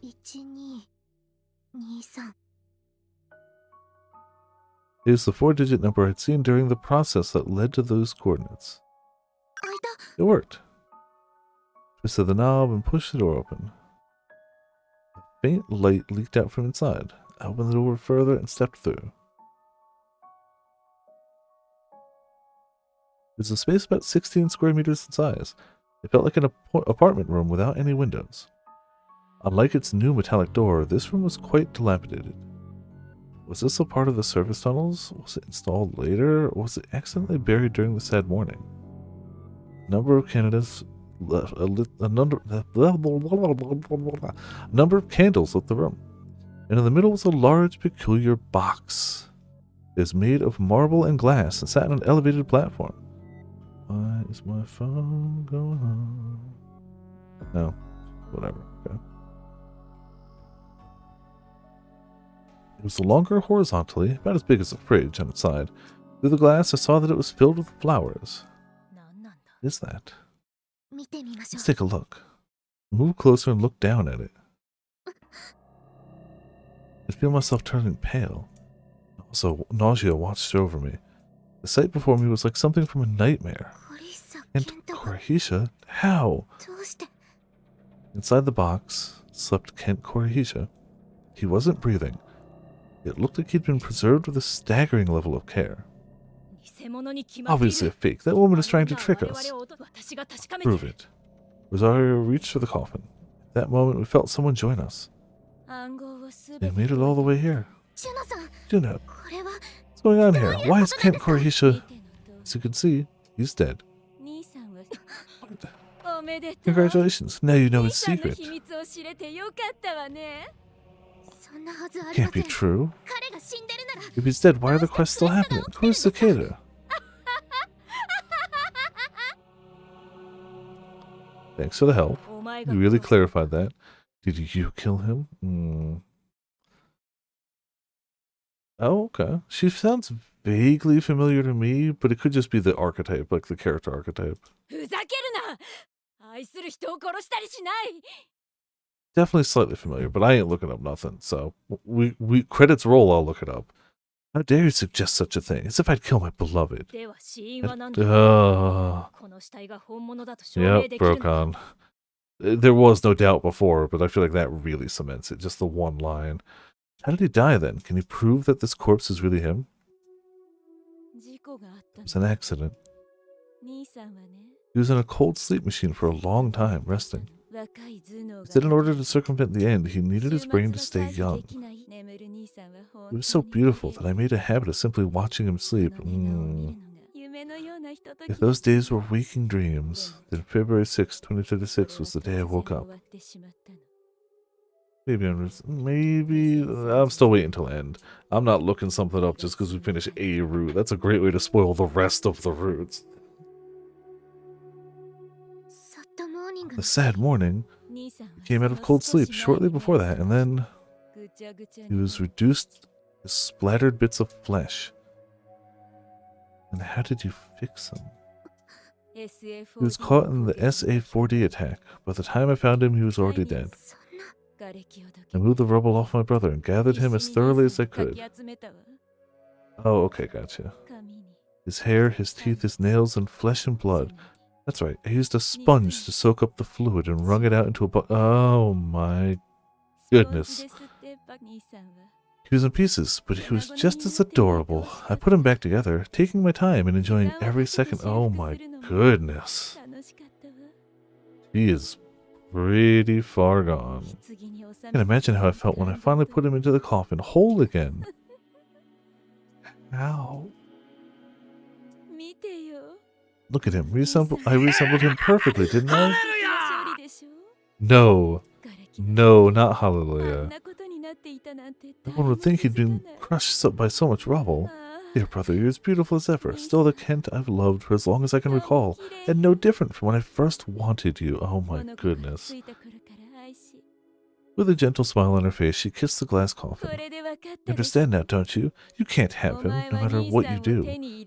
But neither can you? Also, we don't want him like that. We want him to help us to keep the world from ending. We don't want to incest him. Also, hey, Sora, how's it going? Welcome to Viperland in the chat. How you doing? Welcome to Juno's Nuts. Juno is nuts, not... It's fine. Don't come anywhere near my brother ever again. Don't you dare investigate him any further. Apparently, NSP has a new album coming out shortly that they're on the final stages of called These Nuts. So, ready for that. Leave this place. Be gone. The J? Yeah, like purple, shrunk down like that. Name is Uno. With a terrifying expression on her face, she grabbed us by the shoulders and marched us out of the room. Wow, for somebody who can instant transmission, imagine just pushing someone out of a room. Paul and Takaoka, you were here after all. Perfect timing. I was gathering info about the pool hack. People up there are going to jump off soon, so let's work together and get this done. We can't. We're not here for the quest. Where's Momo Isaac? Uh-oh. Not with me. I can see that. I'm asking you where she is. Excuse me, sorry. Didn't you get her contact info? She's offline. I can't call her. Hey, where is she? Hold on. Why are you being so cold? What's wrong with you? Hey, don't you think there's something up with her? I figured Reiko and Iroha would agree, but can't chat right now. Uh-oh. Just answer our question. Whoa, what the hell? Something wasn't right with them. They even said they weren't after the quest. Had something happened? Hey, if you see any cops, turn and run. Huh? The TMPD are working with the Holy Office. Some of its departments are trying to capture the little lady. Ah, crap. What about the CCO? I don't trust them either. I used the keyboard in my pocket to send Momo a message warning her about this. Put your hands where I can see them. Try anything funny and we'll arrest you. What? No? Give me your hands. I finished typing the message and sent it. Paul and Takaoka. Hold yourself. You know what kind of fucked up people the Holy Office 513 are, don't you? As long as it's legal, it's okay, is that it? My words shook Bambi. Well, she maintained her posture. I had a bad feeling about this. Yeah, we gotta... I saved just to be safe. Yeah, we got like 3 saves just since the start of this. All of it probably bad. As soon as I had a police car stopped close by, 3 men stepped out. According to their BMI profiles, 2 of them were officers from the Foreign Affairs Department. The third, a young man in priest clothing, didn't have a profile. If Oz's info was on the money, he was probably a Holy Office agent. The CCO, your job is to contact Momo Izaki, isn't it? I wasn't informed you'd be here. He was offline, so he came to talk to Paul and Takaoka. We found Takaoka, he should have reported it immediately. Interrogating him is our responsibility. Ants. The man looked away from Bambi and tell me the whereabouts of Momo Izaki. If I say no? I mean, I think you just heard him, right? He's going to interrogate you. Suddenly, one of the police car's back doors swung open violently. The cyber stalls and I looked over to the car. A pale hand gripped the edge of the door. A strange scent wafted past my nose. Something about that smell told me I was about to witness something wrong. The thing in the police car revealed itself. No way. This couldn't be real. The man before me couldn't possibly be here. Not him. Not the man I'd see die in front of me. Oh, he's not looking good at all. It's not ideal. You know what? We're just going to commit to him. We'll call him David Leisure. Yep. David Leisure.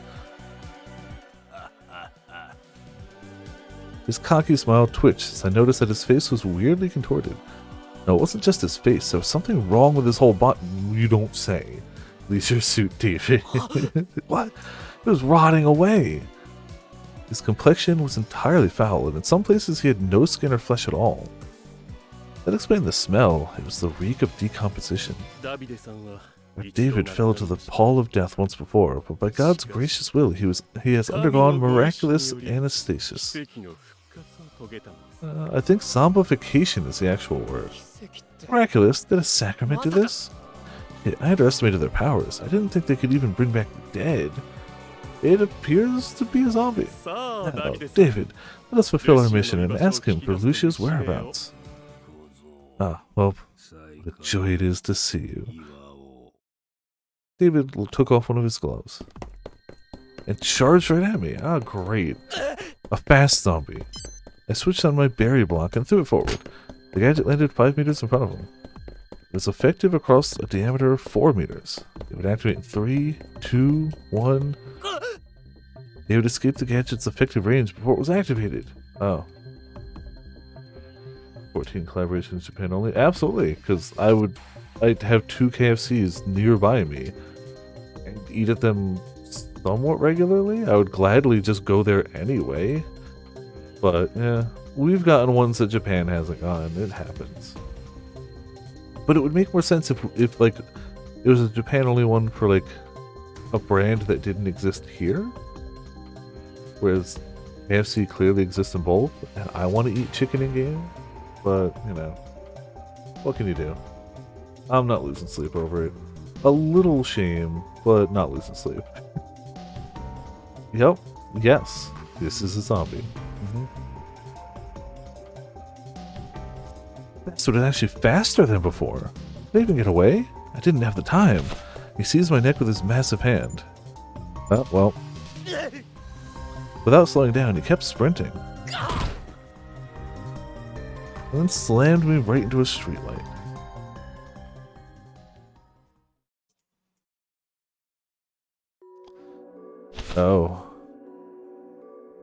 Oh, is this Bambi vision? I do appreciate that they color code everything. I like that. Someone was holding Pollen by the neck against a streetlight. It's Lucia. Not gonna tell you. I could tell the man's grip had tightened after that answer. Tell me, where is she? Kiss my ass! Pollen's legs rose off the ground. He was struggling to escape, but the chokehold wasn't getting any looser. He grimaced in pain. I mean, you helped with this, Bambi. Stop it! Spoke without even thinking. You're just asking for his assistance to locate Momo Izaki, right? Why are you using force? Oh, you poor, sweet summer child. In drastically over your head. He's not a criminal. He's not even a suspect. We've been granted permission to find the girl using any means we choose. You are aware of that, are you not? Even so, We choose torturing a small child. Who are you to tell us we're wrong? This is a joint operation. Since the highest authorities of the TMPT have consented, I believe it'd be best that you follow orders. You don't want to break the rules, do you? Colin was still being held up by his neck. More color drained from his face every second. Oh, second appears. There we go. It's feeling weird. Hey, stop him! That's your job, isn't it? I begged my fellow officers to intervene, but they ignored me. If you don't, you can't stop this. Sorry, Takaoka. Are you really? Oh, yeah. Yeah, real sorry. We're just gonna let this guy choke you out. We couldn't do anything. I mean, we could. We chose not to, though. I looked at Riko and Iroha. The Holy Office personnel forced guns into our hands, telling us to use them if necessary, but that was never an option for us. All we could do to resist was look away. If I kept looking, it'd be like I was endorsing the brutality through my inaction. I really didn't want that. You are endorsing the brutality through your inaction, whether you look at it or not. You literally led them here, and then let the whole thing happen when you could have at least tried to stop it. So, not for nothing, you are doing exactly that. It's all I could do to pretend I didn't see. If I wanted to protect the law, the rules, I had to find a compromise within the boundaries of my orders. But was this really justice? Was this why I'd become an officer? To watch as someone had their life choked out of them? Hopefully not. Are you okay? I heard a voice. It was a voice from my memories. A voice I'd heard in the summer of my second year at high school. I'd finally saved up enough money and I was on my way to the department store to buy a uniform for idol auditions. But on the way to the store, a thief stole my purse. I didn't have the courage to chase after him, so I just stood there and cried my eyes out. You okay? It was the voice of an off-duty officer. He'd followed the burglar, brought me back my purse, and given me a handkerchief. Here, wipe your tears. An officer's job is to keep people smiling, you know? I'd be really happy if you could smile for me. She was just like one of the idols I'd been looking up to. I hadn't even gotten her name, but I never forgot what she did for me, and how it made me feel. I was so happy. It was the first time I realized what the police could do for people. That was why I became a police officer when I couldn't be an idol.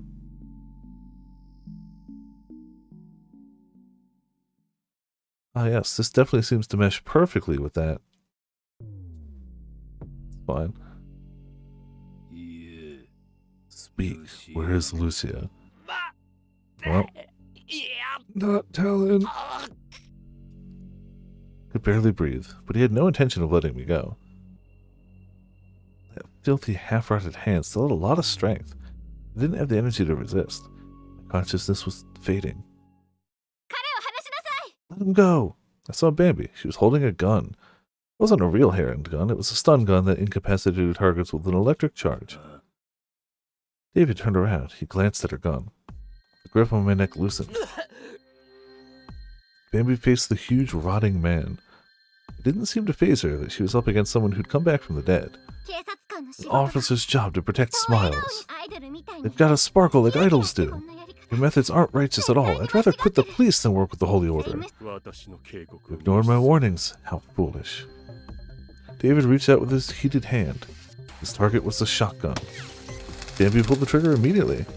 Electrode needles launched out and embedded into his body. Electricity coursed through him as he fell to his knees. Bastard! I punched his arm as hard as I could in an attempt to finally get him off me. The flesh tore from his arm, exposing something that looked like bone. But he wasn't bleeding. The stink of rot simply grew stronger. Ugh. Deep and heinous emotions whirled in his eyes. Run! No kidding. Stop her. Yes, sir. Obeying the order, the FAD officers tried to restrain Bambi. She never thinks of the consequences, does she? Guess you've got no choice but to follow suit. No. I hate to say, of the three of you, I think she was the only one thinking of the consequences. Iroha, let's help Bambi. At least the other two are, you know, on board after the fact. Yeah. Bambi's actions had turned the situation on its head. The conflict was between the officers themselves now. That was a close one. Didn't have much time to enjoy the relief, though. David recovered from the shock and stood back up. The part of the flesh embedded with electrodes had just crumbled off his body. That's just plain nasty. Yeah, how do you... kick him in the shins? You will not escape me, whelp. There were so few things I could hack that I was basically powerless.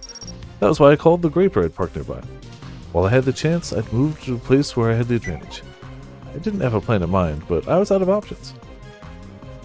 And then I saw it. My ride drove up to me, weaving through the onlookers. Jumped onto the graper in front. Attention douchebags! Yeah, you! The cross-wielding zombie and his handler. I'm about to get away! Better come after me! After him. Once. Imagine taking orders from a zombie. Imagine getting to a point in your life where you are a deeply religious person, and an obvious zombie comes up to you and you're like, yeah, no, that doesn't seem blasphemous at all. That seems perfectly fine and normal. He's clearly rotting through. He's clearly not well. And like, no, that's, yeah. Are you for? Ah, true. But that was like actual mind control is the thing. That wasn't like, we have the power because we're the Vatican and you listen to us. That was actual mind control. They both rushed to their police car, all according to Keikaku. Made a sharp turn on my graper and sped away. As I left, I saw the fat officers restraining Bambi. She'd always told me to respect the law, but she'd broken it to save my life. Owed her big time.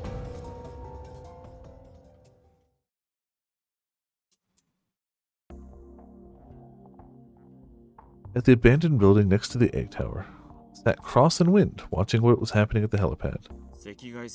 Neither infrared nor close-range radio works, huh? I wanted to hack into their BMI and get the details on this pool hack, but I didn't think there was no way to connect to them remotely. So without a wired connection, you can't determine the virus and stuff? Yeah. Guessing the virus switches the BMI to offline mode when it's infected, probably just to make the quest more difficult. Ish, that cicada's a real piece of work. Guess I'll stick to it, see what else I can find. We know one other person with an offline BMI, so that's not super lovely. Okay, I'll help. They looked over at the helipad through their BMI. Analyzing it for infrared and ultraviolet, invisible to the naked eye, they zoomed into the crowd, watching it as if through binoculars. Found something? Saw some light. This is... Li-Fi? I think I've heard of that somewhere. Tom's method that uses LED lights. Doesn't even need to be bright enough for humans to see it though. I wouldn't have noticed it without BMI. So, those people aren't completely offline. Li-Fi is short range and can't go through walls. We still need to go to the helipad if we want to do any hacking. Couldn't you connect to a drone? It's not a bad idea, but this quest would be too easy if all you needed to beat it with was a drone. The Li-Fi's got to be open for some special reason. Special one, By the way, this was the first time there were two cicadas, right? Cicadas? Talk about Cicada 3301's post. You know how there's usually a picture of a cicada. There were two cicadas this time. Wait, does that mean there's a collaborator in this quest? What? Someone using Li-Fi to control these people would explain why the Li-Fi's open. It's not a virus this time. It's gonna make them commit suicide manually, but then what's the point of the countdown? They're using to kill the Wi-Fi to make the quest more difficult. These people are going to commit suicide whether you act or not. So how are you going to handle it? That might be the challenge this time.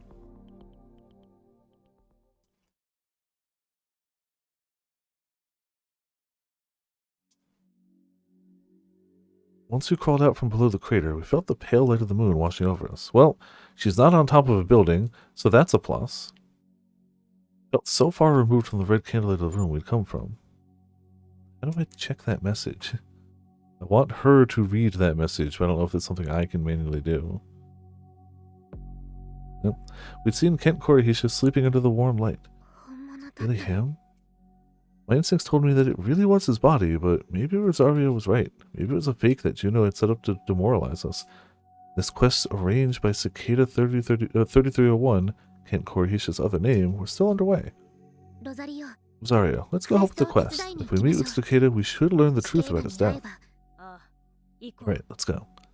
I noticed that I'd received a message on my VMI. Okay. All 27, how's it going? Welcome to Viperland in the chat. How you doing on this wonderful weekend? David Lit System, they just time travel? Functionally, yes. Functionally, he time travels to the point where the save was, and he retains the memories, but no one else does. But yeah, functionally, he time travels, for all intents and purposes. TMPD joined forces with Holy Office. Same goes for Cybersecurity Division. Be careful. This is... I heard a footstep somewhere nearby, and when I turned in the direction the sounds were coming from, saw a hooded man walking over to us. Oh, joy. How? The moment I noticed the crosses on his collar and sleeves, my mind was overcome with anxiety. You are Lucia. You... Before I could finish, he nodded. Ronin de Celio, agent of 513. Cool. And introduced himself. It's dangerous. You know him? There are a lot of rumors. I don't know if he's on David's level or even stronger, but he's a really powerful agent. Yeah? All they done was say the same thing at the same time, but something felt off about it. Maybe he simply guessed what Rosario was going to say, but for some reason he seemed dangerous. Rosario suddenly pointed her gun at him. Don't worry, this won't even be a fight. I won't waste time. Can't hope to beat me. The moment Ronin cut off Rosario's words, he closed the distance between them. Rosario opened fire without a moment's hesitation. However, missed? He'd only been walking in a straight line, but the shot missed him. No. Second gunshot. Split second before Rosario fired, Ronin had hit her gun with his palm, knocking it downwards. The bullet she fired hit the top of her own foot. Almost subconsciously, I activated Nono's gadget and threw it at the ground. It was close enough to harm us too, but we were in a desperate situation. Ah, well that would be why she's offline then. Ronin backed away as if he knew how dangerous the gadget was. He moved outside the range of the electromagnetic interference, which meant... I took Rosario's hand and started running. We slipped between the rubble and made our way out of the crater. Turned around for a moment and saw Ronin's face lit by the moonlight. He was looking right at us. He didn't seem to be in a hurry at all. He simply watched as we ran away. Ah, holy Michael Myers. Great. It was awfully unsettling. Wonderful. Good times. Great.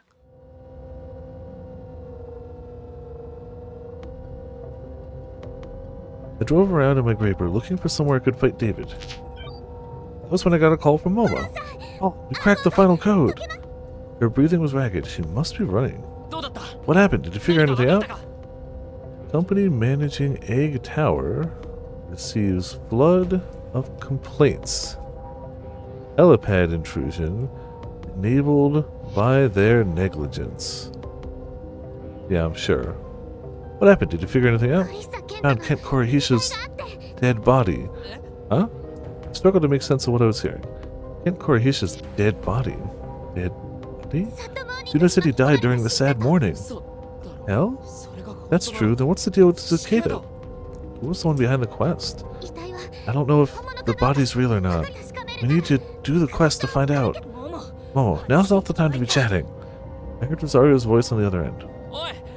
What's going on over there? We're being chased by an agent. David went after you? David's alive?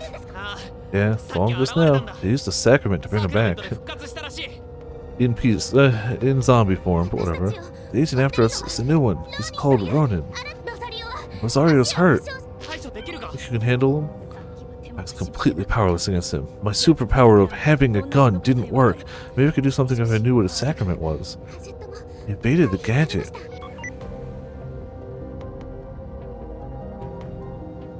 Use GPS to find their current location. They were near the Akasaka crater. I was hoping them an option though. We had just about 25 minutes left, and I had to deal with both Juno and David. Try and hang in there until I'm done with the quest. I hung up and focused on what I had to do. First there was David. Oh yeah. I remember the time Oz almost ran over Juno. We crashed into a construction site in the crater after that. That site had electricity, which meant it If I went there, I could do some hacking. Good luck. Sure, none of it will go wrong. Ronan de Cilio followed Rosario's bloodstains where she was hiding with Momo. Ah, yeah, that does kind of make it super easy to track them. He examined the ground, tracing the red flecks across the ground. Rosario was roughly 10 meters ahead, fighting the pain. Ronan walked up to her. Where is Lucia? I'm going to tell you a thing. Ignoring her wound, she swung her leg towards Ronan. As her foot flew through the air, a blade shot out of the tip of her shoe. Sliced through the air on its way to Ronan's throat, but missed. Expression unchanging, Ronan evaded the kick, then took a step forward to bring his face up to Rosario's. He was so close she could feel his breath on her skin. Before she knew what was happening, the gun that had appeared suddenly in Ronan's hand was being held to her chin. You can't defeat me. Noticing something, Ronan pushed Rosario aside. The next moment, 4 armed security drones were flying towards them. Made it. Well, armed security drones, not bad. Oh no. I hid in the bushes and watched as the 4 security drones arrived. Rosario couldn't run any further with the injury. She told me to get away, but I refused. I chose to fight Ronan instead. I think Ronan's attacks are based on blind spots in our thoughts. He's not physically fit like David, but his moves take advantage of our oversight, so he can hit us where it hurts. You think that's a sacrament? Yes, my guess is that his powers are kind of telepathy. He reacts to our thoughts. It's powerful. Yeah, so does melting things with your hand. But I know a way to deal with them. Can't read the mind of drones! Looking at the 4 drones, Rosario grinned. They made it. This was her idea. Drone warfare. If Ronan's actions were a response to his opponent's thoughts, his own blind spot must have been machines. They didn't have thoughts at all. Working under this assumption, Rosario sent me a hacking program so I could take control of the drones. Excuse me. They were equipped with wires for restraining intruders. Ronan de Cilio.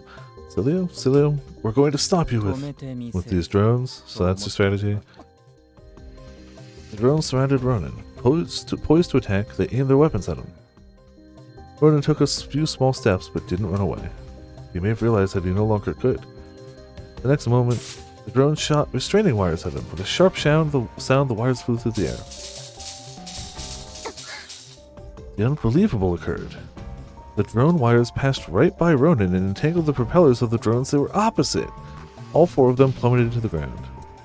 Their propellers smoking, they couldn't remain airborne. Ronan was completely unharmed.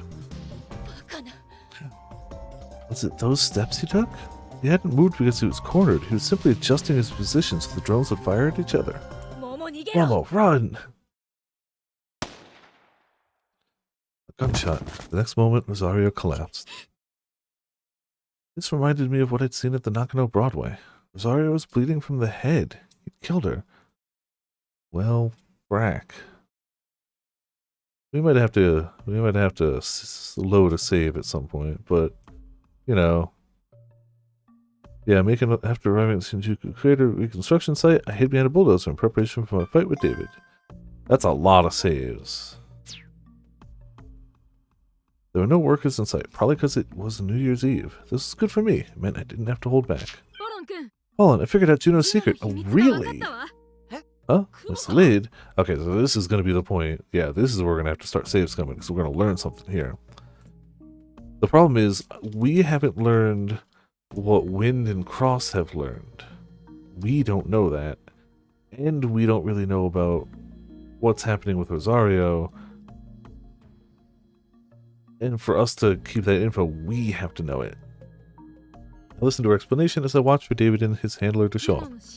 The picture of Juno's disappearing and reappearing. No, her warping. It's actually quantum teleportation. Oh, so there's not much you can do about that. Transportation technology that uses quantum entanglement. Instead of sending actual matter, like regular teleportation would, it sends quantum state information, which is then used to reconstruct the matter in the target location.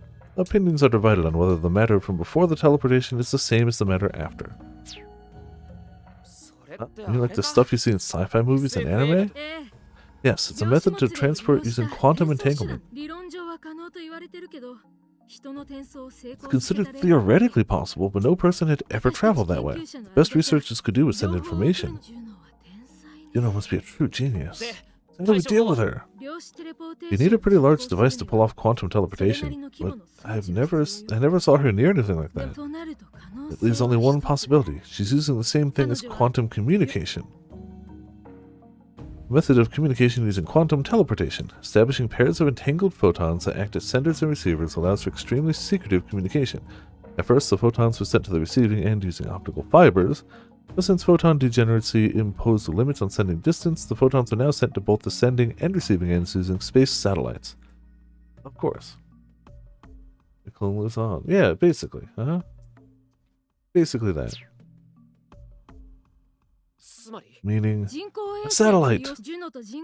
If you can disrupt her communications with the satellite, you should be able to prevent her from using quantum teleportation. Slid. You're the goat! Thanks to her, I knew how to take care of Juno and make it to the helipad. A police car suddenly pulled into the area. I was out of sight, so they wouldn't find me right away. In fact, I left a little surprise for them.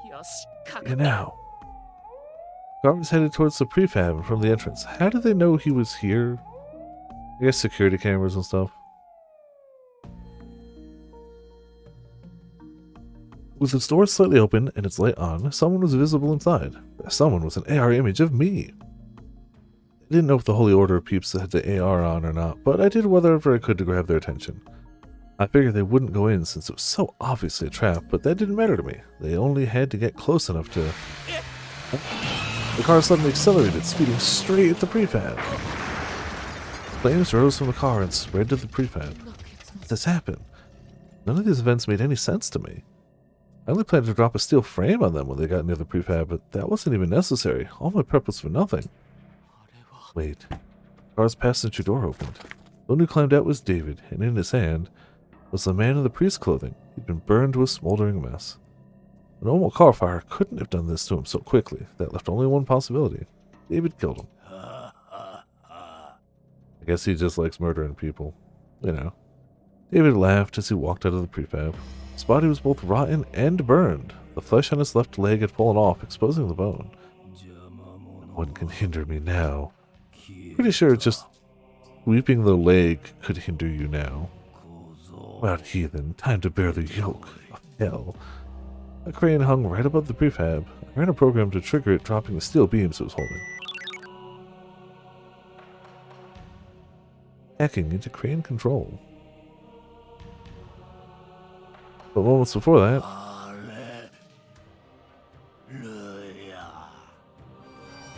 the giant cross on David's back let loose a blinding light. It shimmered gold, emanating a strange and saintly vibe. A moment later, the light engulfed David himself. And I realized it wasn't light at all. Fire! The moment I realized, the beams fell on him. But his fire melted through the steel beams. Bathed in the searing flames that cloaked David's body, they were reduced to a liquid in a matter of moments. Is this sacrament more powerful somehow? It was more than 10 meters away from him, but it felt insanely hot. It was way more intense than the heat I'd felt back at Broadway.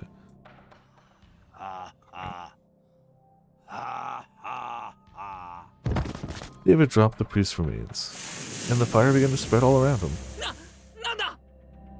The fire spread so fast it was like the ground was coated in gasoline. Before long, the whole site was aflame. Why didn't anyone tell me he could do that? Okay, next move.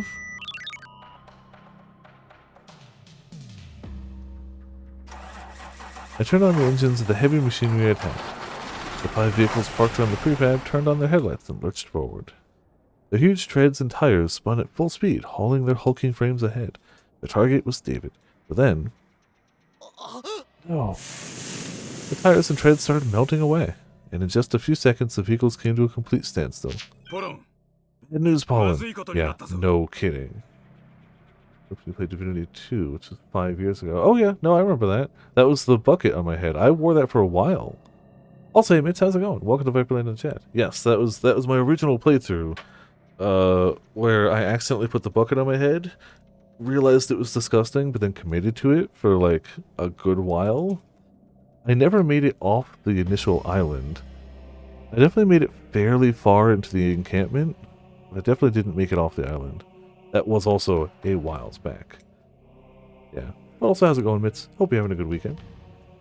Welcome to Zombie Jesus Fireman is chasing us. You know. And Agent's got the little lady. Ah, pants. What about Rosario? No idea. I don't know if she's even breathing. Shit! There you are, whelp. Alright, Smith. He smiled as he took a large cross in his hand. What's he gonna do? Things recalled you loading a save and walking into death clouds. Yeah, you know, it's fine. Perfectly fine. That was also where I didn't realize that anything with a red icon meant you stole it if you touched it, so I went to go pick up the first book I found and everyone got mad at me. The sacred symbol gave off a deadly aura.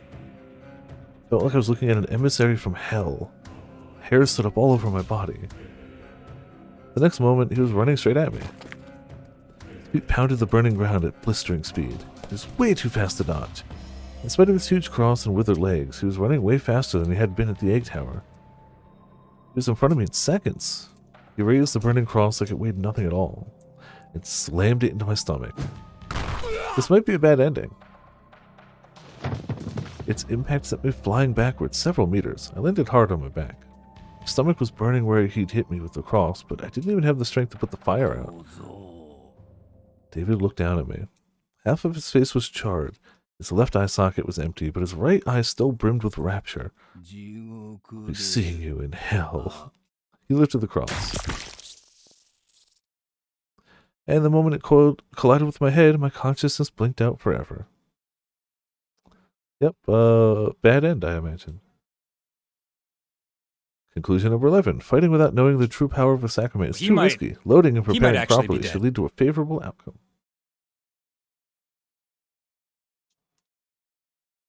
Welp. Definitely went poorly.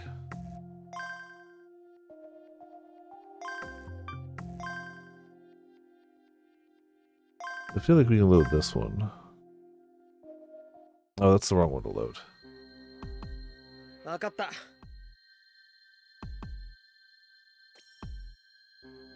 Load an autosave.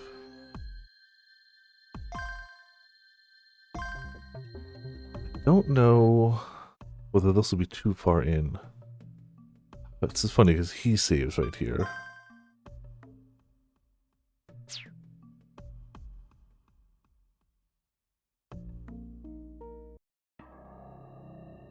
Let's see. So all we really know is he can just burn everything, right? Can we go back from now? Oh, come on! We're not caught by him. Okay, we know an agent's got hurt. Why can't I go back? Oh, I had to wait for him to look at me. Okay. Before anything else could happen, I hovered over the save data.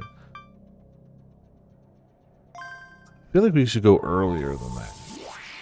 I feel like that is not far back enough. Given the options we have, we should do better, but... Contacted Momo and Rosario as I watched the police car head for the prefab. What's the situation there? Rosario can't run any further, so we're gonna stay and fight Ronin. Wait for the info from... Oh, sorry. Oh, true, yeah. I have an idea of what his sacrament might be. I think we'll manage. No, don't try anything. Just run away. Rosario's too injured for that. Try to fight Ronin. The agents will catch you. The plan isn't going to work. Leave Rosario and get out of there. You're the only one the agents want. Rosario might actually be safer if you go. That was when the police car crashed into the prefab and caught fire. Momo, change the future. Ended the call and ran the program immediately. I don't know if this is going to be enough, but you know. The crane dropped the steel beam as it was holding. This time around, my plan was to wrap things up before David had the chance to get serious. Not done yet. Oh yeah, this time don't let him transform into Super Saiyan. I got it. Powered on the engines of the heavy machinery and had them all surge forward. The target was the burning prefab. Dump truck, an excavator, a loader, a bulldozer, and a roller. The 5 of them crashed into the tiny prefab. The vehicle suddenly exploded. Smoke billowing from the flames was so thick it could blot out a small high-rise. The fire from the prefab must have set them all alight. Oh yeah, definitely that. Definitely. That makes so much sense. I didn't think David could have survived the chaos, but I had to be sure. For a while, I just stood there and watched out for him. What? I heard a sound. By the time I realized it was a police siren, several police cars had driven on site.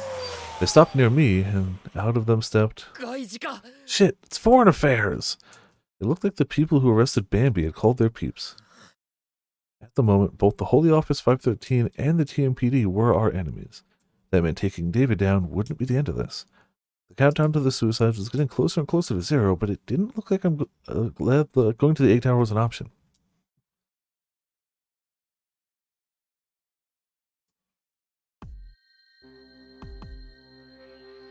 Still, this is progress. After hearing Pauline's words, and with some begging from Rosario, I'd finally decided to run away by myself. I had to convince myself that Rosario would be safe without me. Oh, look. Rosario sent me a recording that showed Ronan. Can't defeat me. Though his face had remained calm and collected, Ronan's face suddenly hardened. Next, he distanced himself from Rosario and walked away as though he was afraid. What did you do to him? Nothing. He's the one who cornered me. I couldn't even touch him. I couldn't do anything. But he got agitated and left. Couldn't do anything. Those words stood out to me. After all, we acted differently. Oh, that's his thing. He's just looking up all. He's just got access to one of the Earth simulators. He doesn't even have a superpower. He just can check the Earth simulator. What? We listened to Pollen after he loaded and acted differently from before. What if that affected Ronan somehow? His sacrament must be. Yeah, no, I got it. You don't have to cut away and make it mysterious. I understand. I'd come to the underground part of Shinjuku Station to get away from the police. I couldn't see them, but I could hear the footsteps everywhere. Pollen, we figured out Ronan's sacrament. Now, I'm just gonna save right here, because I'm sure this will in no way be important as a point to return to, ever. Huh? Didn't you run away? Because we ran away that we managed to figure out a sacrament. Because we listened to you after you loaded. Maybe it's not really a sacrament after all, though. What do you mean? He probably acts based on predictions made by the Vatican's Earth simulator. Predictions? You mean the thing Rosario was talking about? He told us that they use security cams and stats to analyze and simulate Momo's behavior. Rosario said the predictions were imprecise, but he can still use them to his advantage. You load and mess up those predictions, though. You can defeat Ronan. Hold on, we figured out what the bull hack's all about. Someone else is in on it this time. What? He's not working alone? Never heard of Cicada working with an accomplice. Unless he was just using someone again, like he'd used Lime Nukui for the high hack. We found out that they're using low Li-Fi. It's short range, so chances are the perps in there among the victims. I get it. Do you know who it is? Tried checking the security footage in and around Nishi Shinjuku, but no luck, sorry. The first victims were probably a group of 10 or so that stopped at a certain traffic light. Hard to pick out our perp in that crowd, though. This one. So how do we complete this quest? Just as I look around for a place to hide. I have an idea, but we need more than the 10 minutes we have left. I'll just load then. I knew you'd say that. I really don't want you abusing it like this. Is this really abusing it? I have an idea. We need more time than we have. 50 people will die if we don't get this done in time. Is that abusing it? Abusing it's like, oh man, they sold out of the last of my favorite manga. Let me go back 24 hours and go there early and get it instead. That's abusing it. You'd rather abandon all these people? Just tell me your idea. Freedom let out a sigh. We join the Lo-Fi network. Become a part of the pool hack, willingly. Are you serious? We join the Li-Fi network, we can use an app called Argos to visualize the connections to the perp. Getting the app should be easy too. If we have someone in the Li-Fi network, someone to check the visualization app, and a few people to restrain the perp, we should be set. The only concern will be the time we'll lose by turning off the BMI. What do you mean? The perp's gonna know right away if someone joins the network, meaning we have to get out of the helipad before we find him through the app. The people on the perp restraining task are gonna have to sneak onto the helipad first, with their BMI off to avoid getting forced into the Wi-Fi network like everyone else. I see. We'll lose time because it'll be harder to communicate. And if we mess around too much, the perp's just gonna run the suicide command, and then it'll be over. Whoever was on the helipad would be waiting with their BMI off. That means they wouldn't know when the perp was found or when to act. I know everyone was going to be tense, and they'd still be real vigilant, but there was no guarantee we'd all stay in sync. The footsteps were getting closer. I hung up and ran as fast as I could. I mean, I know I'm supposed to load there, clearly, but obviously we have to see what the bad end's going to be, right? Right? The stars over Shinjuku shone through the gaps in the ceiling above. It reminded me of the scenery around the egg tower. Next, I thought of the roads I'd driven on, as I looked for somewhere to fight David. Then the crater surroundings. Finally, Shinjuku's night skyline. That reminds me, I remember the road I'd taken to the construction site. I saw this clock. Felt like I could use it as a signal. If we put the plan into action when the hour hand was over the minute hand, we could sync up even without our BMI. That would save some time. But the MTT building was sealed off. It had been at risk of collapse since the sad morning. One of us would have to go there and move the clock. Finally see it. Okay, gonna save, one more time. No, not that.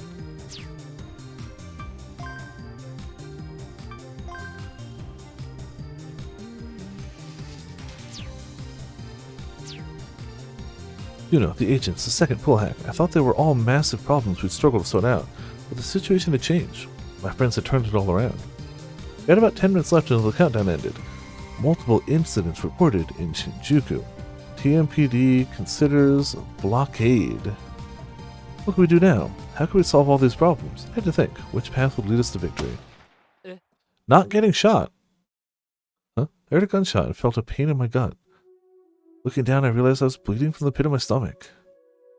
I turned around to see officers in the distance. And then it collapsed right where I stood. Wow. Good to know they shoot first, ask questions never. Even if you found the solution to the problem, it's a bit late to implement it. It might be wise to load and head towards a more favorable outcome. You don't say. Probably.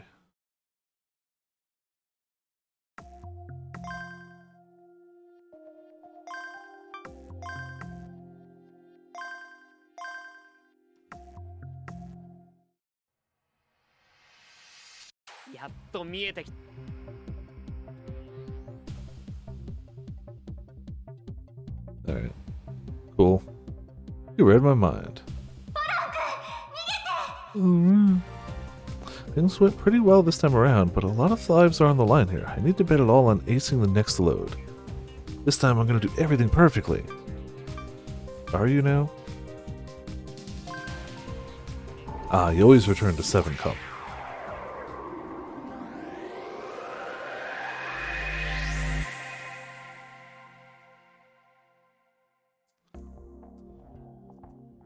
Came back to right after we got the egg hint. Listen up, the new quest is actually a second pull hack. That was the first thing I said to cross and win. Oh, pull hack? You mean like the quest last year? Oh, yeah, that was on New Year's Eve too. Scenery intercept one, right? Wait, how do you know that? Cheated a bit. What? Got the deets. It might be a perp this time. He used the Li-Fi to pull off another pull hack. He's got 50 people standing on the Egg Tower's helipad. Egg Tower? The one in Shinjuku? Oh, so that's why the hint was egg. Perp's on one of those people. We should check the security cams in the area to figure out who it is. Nope, that didn't work. That's why someone has to go to the helipad and connect to the Li-Fi network. Then someone else has to use Argos. It's going to be a group effort. Yeah, plus someone to restrain the perp. We need 4 people in total. Decent plan. The problem is, we'll lose time if we turn off our BMIs, right? Everything I said so far was something we talked about last time, but now I was going to add something new to the mix. You use the MTT building. What? If we start the op the moment the hands of the clock overlap, everyone should be in sync. That ought to minimize the lag between us. Analog clock would work as a signal the perp wouldn't notice, but the clock's dead, and there's rubble in the dial. Wait, you go clear the rubble and get the clock working. What? Me? Ross has to use the Argos app, and I got a bunch of stuff to take care of too. Like Juno and the agents. Come on, man, you're the only I can count on for this. Alright, I'll do it. Never thought an analog clock would end up part of the strategy. But hey, Operation Analog. I like that. Now we just had to decide who is going to go to the helipad.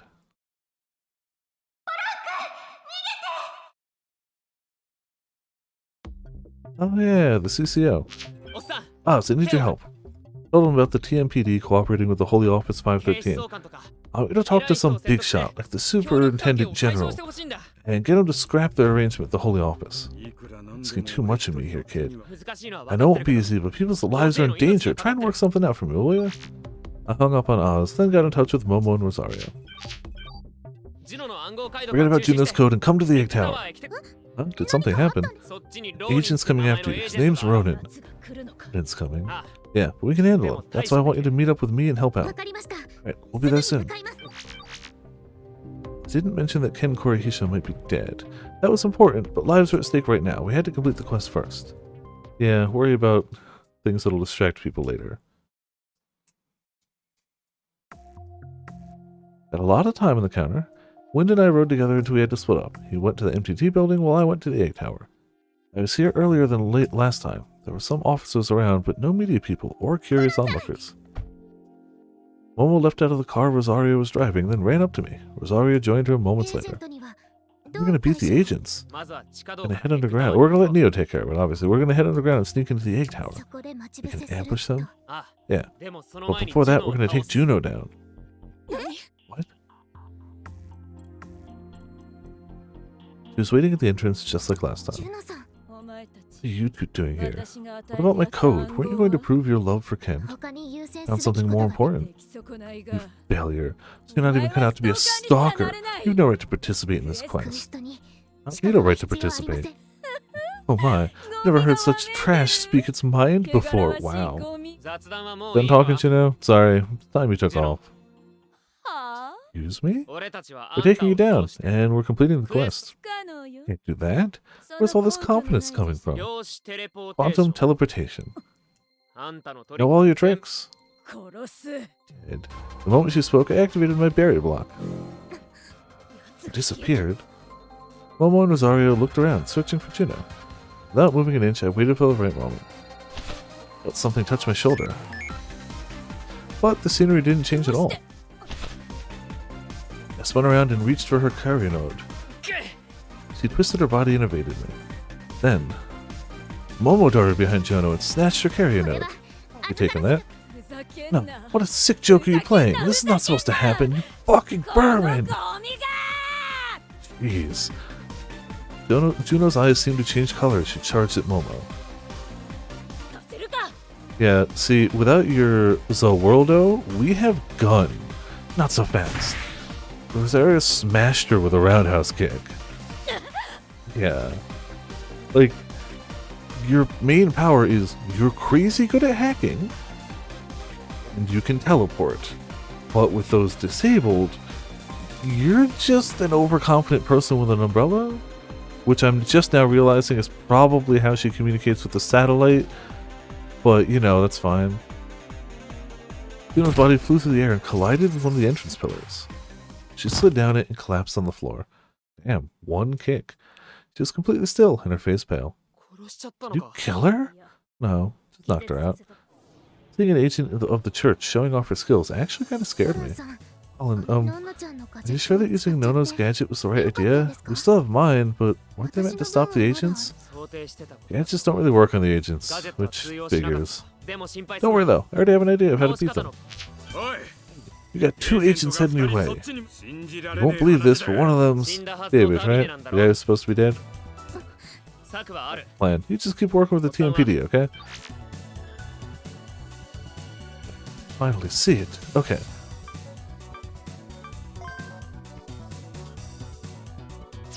I don't really know what his plan is for this, but okay. I saved right here and took my keyboard out of my pocket. Seconds later, I was using it to hack the building systems. Rosario, we gotta discuss the plan. There's a plan? Barely. I mean, yeah, it's okay, but... There they are. A few minutes had passed since Oz's warning. The agents came in through the front entrance. The information we got was right. A guy in a hood and another guy who's rotting away. David's handler was nowhere to be seen. Lucky him. They sent two of their most powerful agents. 513 must be quaking in their boots. Though Rosario's words were optimistically dry, her eyes didn't seem half as cheery. She probably understood better than anyone the skill gap between herself and the other two agents. This plan of mine is centered around my loading. I'm sorry, but you're gonna have to lose at least once. Of course, by loading, I could erase that defeat from history, but that didn't change the fact that Rosario is going to get hurt. I swore an oath that I'd give my life to save the world. If it helps us win, I'll do whatever you need me to. She showed herself to them. I stayed hidden behind a nearby pillar. Momo was hiding behind another pillar, besides Juno's unconscious body. You too shall know. Pain of death. David took off both his gloves. A moment later, he kicked off the floor. In seconds, his huge bear-like body was inches from Rosario. Glowing with the heat of a furnace, David swung for her with his red-hot hand. But before the fist could touch her, Rosario struck his wrist and redirected the attack. He missed. Without saying a word, she deflected the following attack too. She just kicks it back at him, he slaps himself and melts. Rosario said she'd acquired info on the agents she teamed up with, and that included David's fighting style apparently. Watching her, I felt pretty damn grateful she was on our side. Using my keyboard, I slipped into the building's systems again.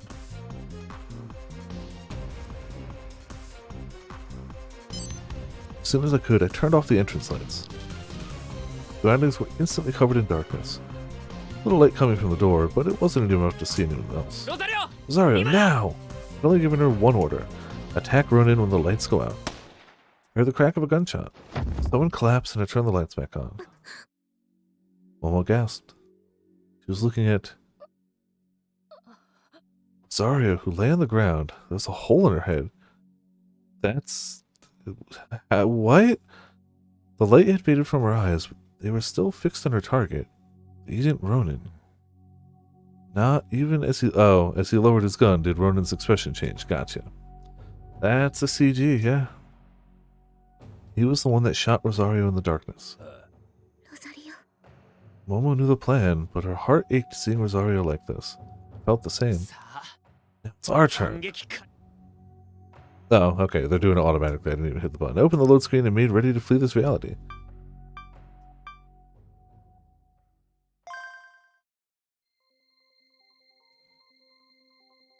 It's weird that sometimes it does it automatically and sometimes it's like, no, you gotta do it, otherwise you game over.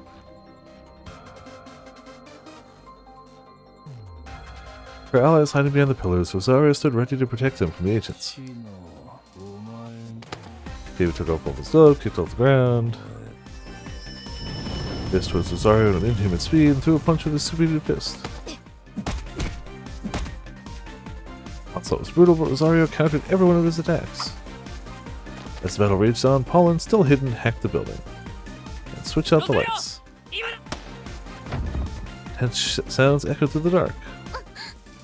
The room lit up as suddenly as it had darkened, and Momo looked down perplexed at David lying on the ground. He'd been shot in the head. Thoroughly dumbfounded, Ronin lowered his gun. His face had lost its composure. His eyes were open wide, and his breathing was strained. I shot you. No, you shot the darkness. There's no one here darker than him. He's literally undead, and his blood is just black. In your predictions, at least. What do you know? That you're not long for this world. Ronin took out his input device. It was a cryptex reminiscent of a pipe puzzle. He started rotating its dials. A cylinder the size of both hands, covered in discs akin to those found on combination locks. The discs have either letters or numbers on them, and the cylinder can be opened by inputting the correct combination. A certain novel, which is adapted to film, features a cryptex containing a paper that reveals the location of the Holy Grail. Trying to open it without solving the code results in vinegar being spilled onto the paper, erasing the text. He's recalculating! Won't! Rosario trained her gun on the hooded agent, but Ronin fired first. He missed. His face turned pale the moment he realized what he'd done. He hid behind a pillar, but Rosario was on him. At point-blank range, she pulled the trigger. Ronin dodged the shot, but barely. That meant he'd finished recalculating in time. Fired back, right between Rosario's eyes. It was where he'd aimed, at least. Almost before he fired, she grabbed Ronan's arm and thrown off his aim. Awesome. This isn't a computer error. The future has changed. So his app's real. At least if you're panicking, it's anything to go by. What are you talking about? Who knows? Ronan fired off round after round. By twisting her body and using her gun to redirect Ronan's, Rosario dodged every shot. Shot in the head twice. Yeah, you know, I guess that's the downside to coming back from the dead. This, both times, he was shot by somebody he thought was an ally. Oh wait, no, I think by then he knew that Rosario had betrayed their order, so maybe not. Her breathing was steady and her body relaxed. The same composed smile that graced Ronan's lips earlier was playing across Rosario's now. How can you change the future? Those who know the future can change it. That's all there is to it. Ronan pulled the trigger with a desperate aggression. But this time, the gun was silent. Consumed by panic, he hadn't realized he was out of ammo. He refused to accept this future. The funny thing about things like this, you don't really have to accept it. Don't worry, you don't have to. Because you won't be part of it. Alright, that's what I said, but just, you know, order of magnitude cooler, it's fair. Ronan collapsed as the bullet burst from the back of his head. His lifeless face was warped in shock.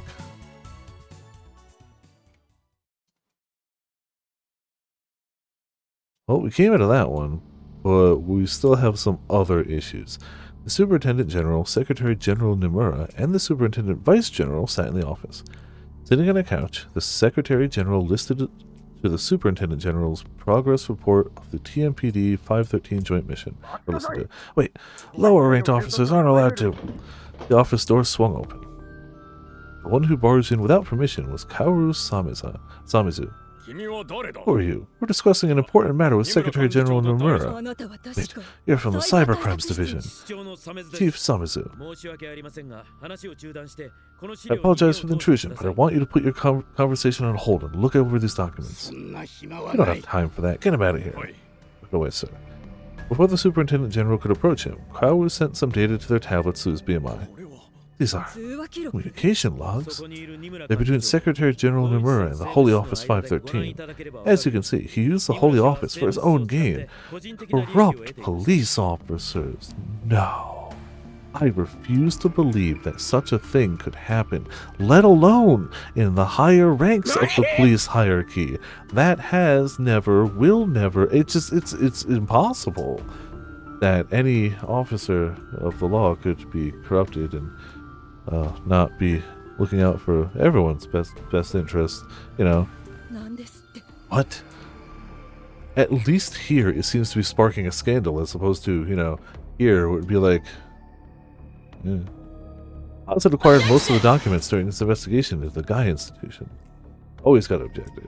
They weren't enough to stop Project Gaia, but they had immense value here. Doesn't look like these were obtained legally. I'll take responsibility for that, but first, Mr. Nomura has to be punished. He ordered the assassination of the previous Secretary General, and see, that's what sets him apart from Francisca, who just goes... He's like, I'll take responsibility for that, but first, we're dealing with this, and then you can punish me. I did it bad, but he did it worse, and we're taking that down. Nomura, you cooperated with the Holy Office to repay them for personal favor. You've also blackmailed the Superintendent General, yes?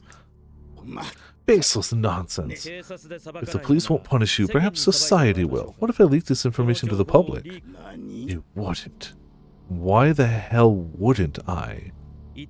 Before you try anything, know that you can't make this go away by silencing me. If anything happens to me, these documents go public. You think that anyone will believe this nonsensical forgery? This is absurd. It's not absurd at all. What? This information is worth looking into, even if there's a chance it was acquired through illegitimate channels. You lost your mind. Don't you care about your family? I was mistaken. I should never have allowed you to blackmail me. I see now that my mistake was in allowing myself to become blackmailed. Vice General, order all departments to cease cooperation with the Holy Office 513. Right away. Secretary General Nomura, you... Before anyone could apprehend him, Nomura pulled a knife. He gripped the handle with his shaking hands. God's name. And slit his own neck. He collapsed. This is just like what happened during the high hack. The Vice General and another officer ran over to him in an attempt to stop the bleeding. Losing too much blood. Yeah, geez, these people. Call an ambulance. Amidst the chaos, Kaoru called his subordinate via BMI.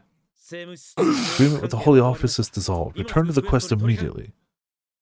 Well, at least we have police idols on our side, and honestly, isn't that all that matters? Isn't that the whole point of everything? Unbelievable. You defeated 2 agents at once. Dumbfounded, Momo looked over at the bodies of David and Ronan. She couldn't stop blinking. That probably didn't feel real to her. Couldn't have pulled this off without Rosario. They did as he ordered. Honestly, I had to keep loading over and over. The Holy Office's computation speed was much faster than I expected. Every time they were done recalculating, Ronan would kill Rosario. The future was thanks to countless loads that ended in failure. Back. Conscious again, Juno stood up slowly and glared at us. Company managing egg. Oh, it's the egg tower one. Give me back my carrier note. No? Give me back my weapon that will let me kill you.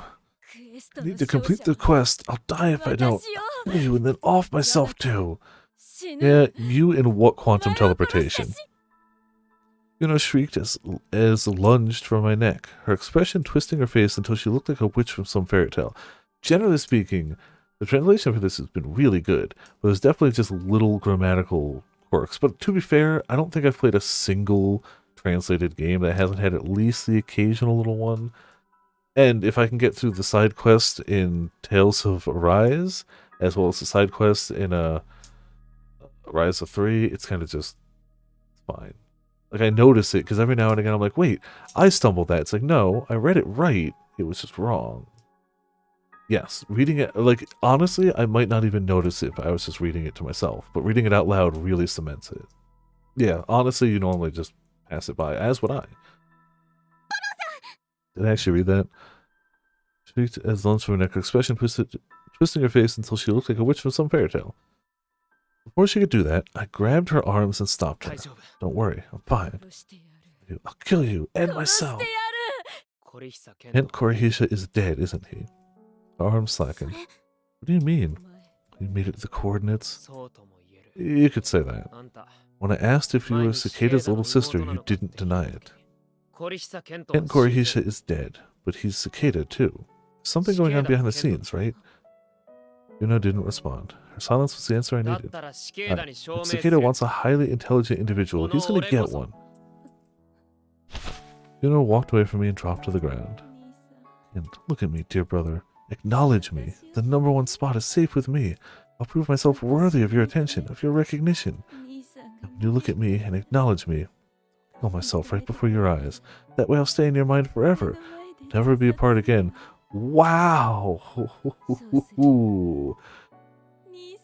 Oh, she is so. She's at new level of Brocon. I'll become the apple of your eye and then kill myself directly in front of you so you can never not think about that moment. And please, I love you. I love you so much from the bottom of my heart. Her eyes dulled as she curled up into a fetal position. We'd sussed out her teleportation trick, grabbed her carrier node, and learned about Kent's death. Anyone could pop after that. Paulin, that can't be true, can it? Kent Korihisha must be alive. No, you were the ones who told me you saw a dead body, but you also said you didn't know if it was really him. But after seeing Juno's reaction, I know that chasing Cicada down is the right thing to do. That's why everyone's going to work out. Everything's going to work out, trust me. He nodded, but without much confidence. It must have been hard for her to keep up with all this. That was when I heard voices at the door. A familiar and colorful trio over there. Paulin, how's the quest going? Are they going to react to the 2 dead bodies on the ground? I ran up to them and looked into their eyes. Hey, you're kind of close there. I know legal boundaries mean nothing to you, but have some respect for physical ones, okay? I wanted to check if you were okay. You had to work with the Holy Office, didn't you? You alright? You were cooperating with them. So, but now we're totally clean. Jeez, I was embarrassed to be a police officer working with those sickos. Really glad to hear that. Oz and Mr. Samizu must have worked hard to get the agreement voided. Surprised you care so much. Yes, I care. You saved my life. Excuse me? What are you talking about? Should have thanked her before I loaded. It was too late for that now, though, so I'll never forget what you did for me. Seriously. Okay. I'm not sure what you're talking about, but it's an officer's job to keep people smiling. If you ever need help, I'll be there for you. Gabby puffed out her chest. Oh, but only when it's legal. Except for that one time. Technically, since we undid that, she hasn't broken the law. Yeah, I know. Hold on. I've tuned the visualization out. How are things over there? Took care of Juno and the agents, and we have the 4 people we need. We're about to go to the helipad. Win, how's it going on your end? Sorry, this is going to take a while longer, but I'll make it in time, I promise. Excuse me? We can complete the quest if we go to the helipad. Yeah, we have a plan. The elevator isn't working, so we'll have to go up the 50th floor on foot. Countdown ends in 24 minutes. Will we make it? We should just... Wait, will we? I don't know. Will we? Who knows? Maybe we will. But here we go. Our plan was going to start at midnight on the dot, when the hour and minute hands touched. That means we only had 19 minutes to get into our positions. And since we have to sneak into the helipad too, we probably didn't even have that long. Hey! Why don't you use bikes? To go up a staircase? Okay. Jumping from the top of a neighboring building onto the egg tower. Yeah, why the hell not? Screw it. Whatever. That was what Bambi meant when she suggested we use bikes. Even if it did make it onto the 50th floor at the top, we could still save walking time if we landed on one of the higher floors. That it is crazy. What kind of cop are you? One who trusts Iroha's skills, and you look like you're good on a graper too. Unless what? You don't think you'll stick the landing? Oh, I'll stick it. I'll show you what I can do. We did donuts on the rooftop, gradually building speed. You know what? You know what? I want to see Pollen and Bambi instead. Clearly, Momo and Pollen have no idea what they're doing or what they want. And to be fair, neither does Bambi. It's kind of like how obviously Okabe and Ferris could clearly be the power couple. I feel like Bambi and Pollen could work. The distance from here to the egg tower was about 30 meters. We wouldn't make the jump if we weren't going fast enough. Focus on accelerating and then... Ready? I hope they at least legitimately become like actual friends in here. I feel like the process is starting. I do feel like the process is starting. Yeah, hold on tight. Once I broke 100 kilometers an hour, I quit making circles and went for the jump. I sped towards the makeshift ramp we made from metal sheets, accelerating harder as I got closer. There's 50 meters to the ramp, but I closed the distance in a moment. Why does she have her gun out? And we were launched into the air. Why does she have her gun out? We pierced the cold dark of the evening. I felt myself breaking through the dense wall of air. This must have been what it was like to be a stuntman. Riding a graper nearly 100 meters above ground felt so unreal that I couldn't believe there weren't any cameras around. Haha, you're right, Grim. Thank you. Thank you. That clears it all up. Also, hey Grim, how's it going? Welcome to Viperland in the chat. Hope you're having a good Sunday. That's true. Ferris could power couple anyone, but like Ferris and Okabe or Ocarine together, or Hoyoin, really would be. Oh, I have no better answer for you, Grim, but yes, this is what this is. We slowly began to lose speed. Then I felt like we were floating. I feel my stomach rising. Bambi, now! Oh, crap, Grim, you're right. Cool guys don't look at explosions, and cool girls hold guns in the air. Felt her raising her gun behind me. She aimed right ahead of us. Tell me they're not gonna like rocket jump. Tell me there's not like an explosion somewhere there that they're gonna like. And the big towers. Oh, they broke the window so that they could pass through it. Okay, that checks out. One of Egg Tower's big glass windows shattered. A moment later, my Graper was inside the building. The last thing you need is to, like, bounce off, like, we're gonna make it! Doom! Just fall. I hit the brakes the moment we landed. We skidded across the floor, leaving thick tire tracks behind us. Stop! A giant pillar in front was getting real close, real fast. But I brought the Graper to a stop right as the front wheel touched it. That was easy! Yeah, it was nothing. As we climbed off the Graper, Iroha and Rico sailed in through the same window we'd come through. Their landing was a lot more graceful. Sorry for the wait. Her expression was as relaxed as ever. It was like the possibility of failure had never crossed her mind. Dude, she must have been used to pulling off crazy stunts like this.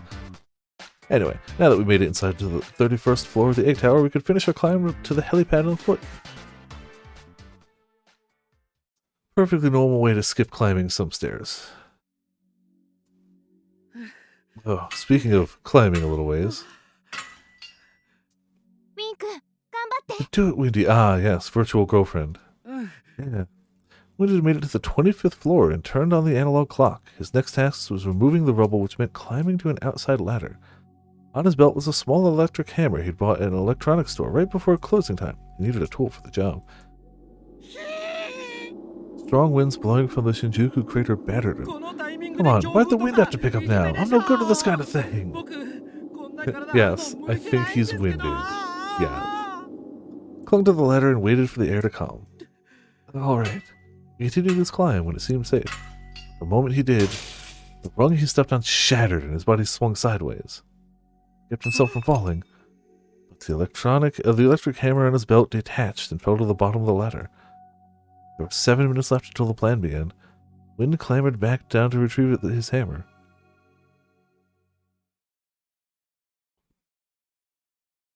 Oh man, Wind, come on. Can't let us down like this. Using the debris-laden emergency stairwell, we somehow made it to the top. Multiple incidents, I that one. The door to the helipad hung wide open, and a cold wind was blowing in from outside. Crappy ladder. Yeah, no, I definitely couldn't, for what it's worth. Like, absolutely could not, no. We couldn't see any of the victims from here, though.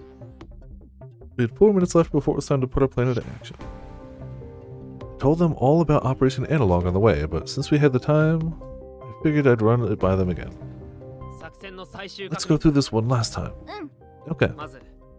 First, Bambi, Rico, and I will head into the helipad with our BMIs off so the perp doesn't realize we're there. Nice of you to volunteer us for this part. The plan starts the moment the hands on the MTT building's clock line up at exactly midnight. That's when I should turn on my BMI, right? Yeah. You'll join the Wi-Fi network and get infected with the pool hack virus. Once you've done that, I can use the Argos app to pinpoint the perpetrator, since I have a wired connection with Bambi. And when you figure out who it is, you'll shout the perp's number. Did you memorize your half, Pollen? Yeah, somehow. We couldn't figure out who the perp was just by looking, so we assigned numbers to everyone in the helipad.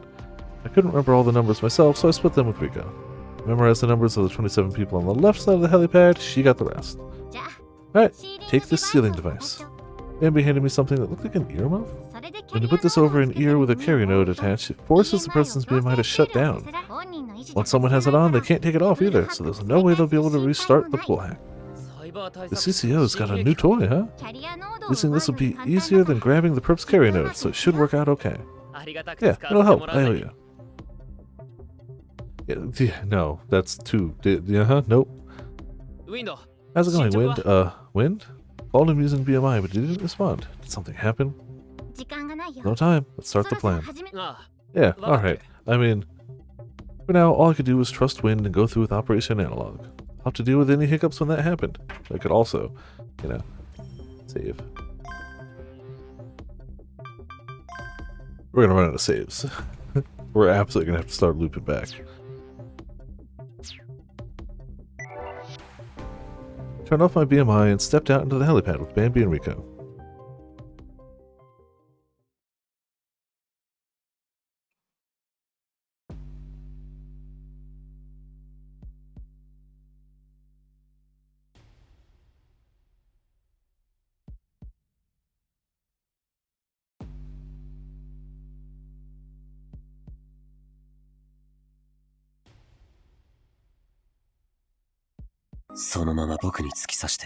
Yeah, just nose. Sorry. Had to take a sip, had to blow a nose. That's how it goes.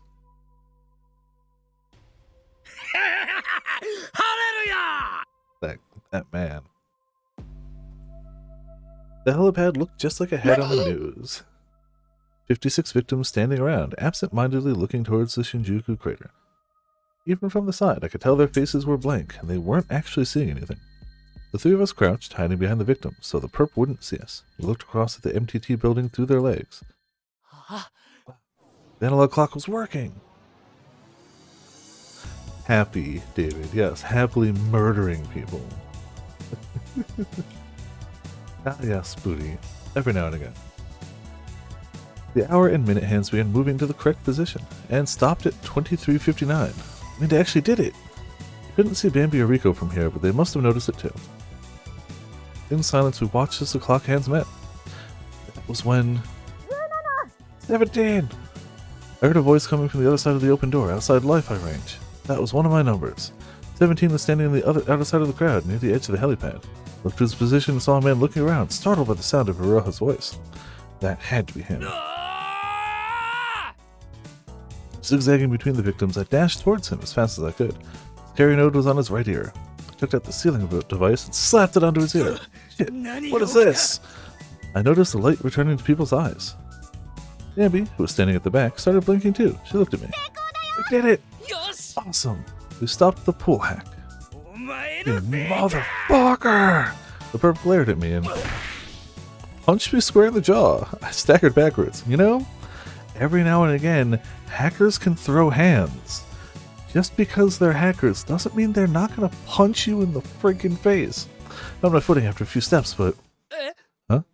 I'd run out of room to stand. There's no way. The words wouldn't come. One of my feet had already stepped off the edge of the helipad.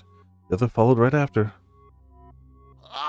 Well, I didn't have time to grab onto anything. All I could do was fall.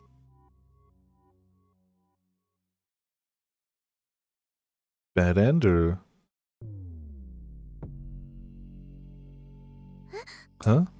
While we waited at the entrance, something impossible happened before us. Wait, you... Damn it. That pale complexion, that mouth. I felt the wind pushing against my back. It was making my clothes flutter. As the helipad got further and further away, I looked for some way, any way, to survive this. I reached out, hoping to grab onto a piece of rope that might be dangling down like a lifeline. I flailed my legs, hoping they might catch onto a news drone buzzing about. BMI was flickering back on, but it didn't look like it'd be workable before I hit the ground. Of all times for it to not be able to load. I had no redos, no outs, no takebacks. I was going to die. My thoughts left my mouth as screams. I didn't want to die yet. I couldn't die yet. There's still things I needed to do. Huh? Juno. I couldn't believe it. She appeared in front of me suddenly, like when she used her quantum teleportation. But this had to be a hallucination. Momo had Juno's cargo node. And even if Juno had it, there was no way she used it to help me. The hallucination kicked off the egg tower's wall, launching itself down towards me. I felt like I was watching an action film. Huh, this is some weird-ass end-of-life vision. Huh? Juno held me. It had to be real. Her touch had a human warmth, and the scent of her perfume was so intense I almost choked on it. Anima with soul. The moment I heard those words, I found myself standing on the surface. My knees were shaking.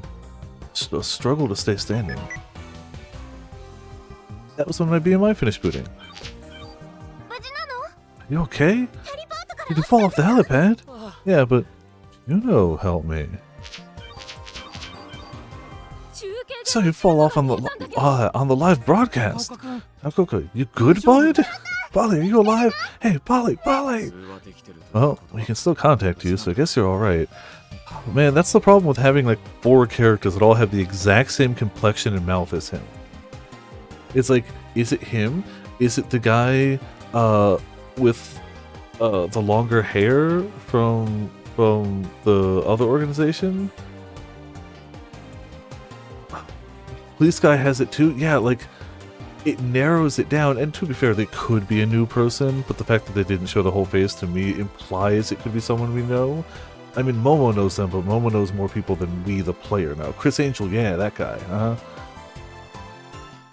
Yeah, kinda. Tons more people called to check if I was okay. Apparently, a news drone had captured my fall on film. We got the perp. Victims are unharmed. Besides you falling off the helipad, the plan is a complete success. It's good to hear. Yeah, he's gonna be shaken for a good, like, 48 hours. Like, I calmed myself down by taking a bunch of deep breaths. I'd honestly thought I was gonna die. Sure, I hadn't expected Juno to save me. Oh. Message from Cicada 3301. Kent Korihisha was dead, but Cicada was still alive. It was time to figure out what was going on with Cicada's identity. I shared my vision with the symphonies and opened the message. Oh. Oh. That could explain how he was doing something. Also developed by Brain Science Institute. Copyright 2013, Victor Kronde University, all rights reserved. Huh? That's... A video recording appeared on my BMI. I hit play. In Cicada 3301, an AI operating an independently modified Amadeus system framework. Kent Korihisha was the name of my original. Well, damn. Okay. Okay. Cicada 3301's chosen. Clear chapter 7. Pollen Takaoka, I finally found you. For years, I've been on a quest for a person who would meet my criteria. By which I mean either a highly intelligent individual, or someone who had been contacted by a being often referred to as God or Holy Mother. Not spiritual concept, but rather observer. Observer? No. What he's saying is that our eyes are those eyes. Why did he feel the need to specify that? Holy Mother. So Momo, who had been contacted by the Virgin Mary, not me. Did Cicada have us mixed up? Although, God, Holy Mother, Observer. For some reason, hearing those words reminded me of you, Anna. Also, hey Baruna, how's it going? Welcome to Viperland in the chat. How you doing? I was aware that you were searching for me. Thus, allow me to preemptively answer your question of, is there a way to circumvent the end? Hell yeah. That's exactly what we wanted to know. Glad to hear, glad to hear. In short, yes, the end can be averted. I mean, it would be really huge pain if we went through all this trouble and it's like, nah, we're all gonna die. I was just, messing around. Bye. I'm currently working on it, and will share it with you when the time comes. But there's something that must be dealt with beforehand. Tenjuku Egg Tower. All 56 people rescued. None of them in serious condition. Hell yeah. One person fell off a building. They got better. Huh? What could he mean by that? I've seen the fate line before, and it shows a certain prediction. If I were to summarize it, then calamity will appear prior to the end of the world, bringing further suffering and despair to humanity already faced with the end. It is as indicated in the Book of Revelations, the final biblical book of the New Testament, also known as the Apocalypse of John. It is full of prophetic writings about such things as the end times, the final judgment, and the second coming of Christ. Great. The onset of this calamity is not halted. The plan I am currently developing to avert the end will be for naught. As for the nature of such calamity, it is this individual. Oh, well, pants. Okay. What? Yeah, that's a person. Him? Asuma Soga. He is the head researcher at the Gaia Institution, in charge of the Gaia QCDC and their Earth simulator Gaia. Yet shocking, I know. The child will contort into a calamity. That is what the fate line foretold. The predestined day is approximately a week from now. Oh, we got no time at all. Okay. This small 14-year-old is going to be a calamity that is just going to ruin the world before the end happens. Stop him. I'm curious how, because clearly he's very smart and very into his Gaia program, but like, how does that lead to calamity? I mean, we're probably gonna find out, but to be more specific, the moment that will prompt his transformation is immediately following the death of his his mother, Miori Soga. Paul and Takaoka, I require that you protect Miori Soga and prevent Asumo Soga from becoming the prophesied calamity. You are a contactee, meaning that you possess a miraculous power that should make this possible. Good luck. That was where the message ended. Ooh. Holy shit, took a lot to hide it, but I was so damned hyped. Cicada finally reached out to me, directly! There's something I needed to confirm first, though. Miss Lid, are Amadeus versions of people the same as their originals? I would say no. Excuse me. An Amadeus person diverges from their original. The memories they form after their creation are all their own. They depend on what Kent Korihisha made his own Amadeus. When, but you should think of this version as a different person. If you want to know more, though, you should ask Kurisu. Right now, it didn't matter whether Cicada 3301 was the original Kent Korihisha or an Amadeus version. I would really like to see this version of Kurisu right about now game, actually. The original might have been dead, but the Kent Korihisha who was coming up with the quest was still alive, which is good news for us. I didn't know why he'd gone out of his way to send me a video instead of just contacting me directly, but whatever. You heard him, right? He said there's a way to save the world. We did it, Momo! Momo's expression was bright, but then she lightly slapped her cheeks as if to focus. We've really come a long way. From now on, we should do what Kent Korihisha tells us. Things should work out alright. I'm sure we'll accomplish our mission in time.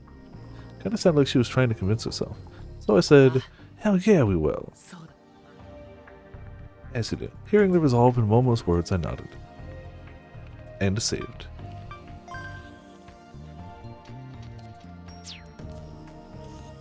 We were in the year 2038, just over a month away from the day the world was projected to end. Now we just have to find a way to meet up with that bowtie boy. Really hadn't expected Cicada to bring up Asumo Soga. This was the first time he'd been involved in all this since the day I met Momo. I honestly had no idea what Cicada meant when he said the boy would become some calamity either.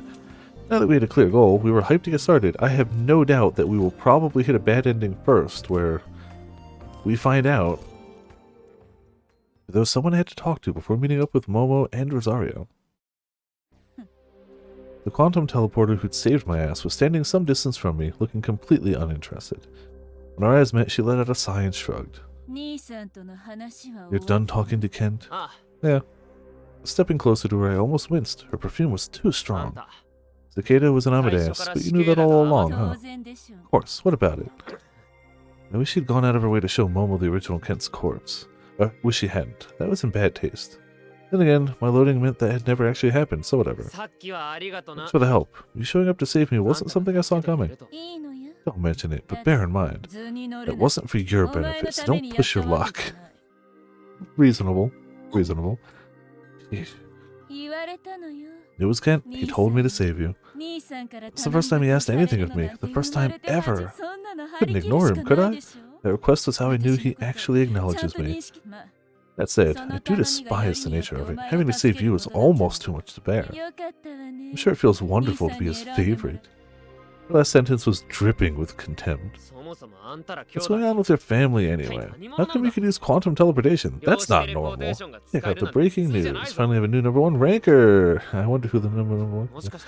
Is it a sacrament? What those Holy Office 513 asswipes use? Don't lump me in with the likes of the fanatics chasing after Kent. They use their carrier nodes to contact the servers back at the Vatican to pass through the brains and souls of people who have once contacted the Holy Mother in their previous lives to pass back through that same connection a power. I just contact a satellite that teleports me. We are totally different. 100%. I think she is utterly insane. Arguably, currently, with really no doubt, with no competition other than maybe David, the craziest person in this game. Though, I don't want to find out what happens if the kid becomes a calamity. I feel like that might progress further. It's the power I obtained through Kent's research. He was also conducting research on quantum physics. He abandoned his work, but I happened to find it. I picked up where he left off. Well, it was much simpler than you'd think. It's just a matter of grasping the reality of how this world works. Oh yeah, just grasping the entirety of all quantum physics and then, you know, setting up a thing. Can't even imagine how you actually freaking teleport. So, yeah, I gotta admit, you're pretty impressive. Forget about me. If you're gonna praise anyone, praise Kent. Or are you stupid? I won't hesitate to kill you. She was unhinged. Suddenly her expression changed and she smiled at me. Oh, I have a nice idea. My full name is Juno Sayonji. Kent and I were born to different mothers. Now that you know my name, we're allies. What kind of logic was that? Oh, and do everything you can to meet Kent's expectations, and when his hopes for you are at an all-time high, you're going to let me kill you. No. Huh? Then that will fill him with such despair that I may even become the subject of his hateful gaze. Oh, of course it's not blood. It's half-blood. And he'll do more than acknowledge me if I do. He'll come to see me through a veil of even more intense emotion. When he does, I'll kill myself. Blood will plaster the walls. All manner of awful fluids will flow from me. Okay. Ah, such a sweet dream. The things I would do to die knowing I'd made a lasting impression on my brother. Just thinking about it sends me out of this world. Oh my goodness. Wonderful plan, isn't it? It was terrifying. What kind of alliance was she proposing here? Nope, not for nothing. She may be crazy, but she didn't stutter. She told you 100% what type of alliance she was proposing. At no point did she mince words. Absolutely insane? Yes. Telling the truth? Clearly. Like, I knew she was bad news, but this is ridiculous. Oh, nothing to do with that noise. Count me out. What a milquetoast man you are.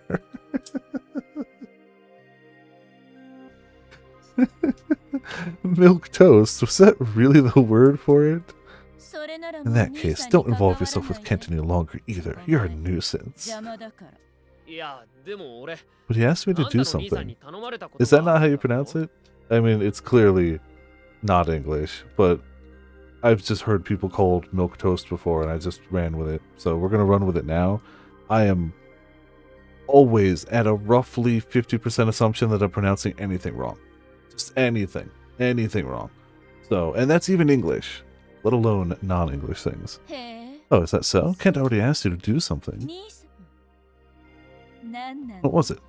She placed a hand on her exposed thigh and dug into it with her long nails. It broke the skin and drew blood.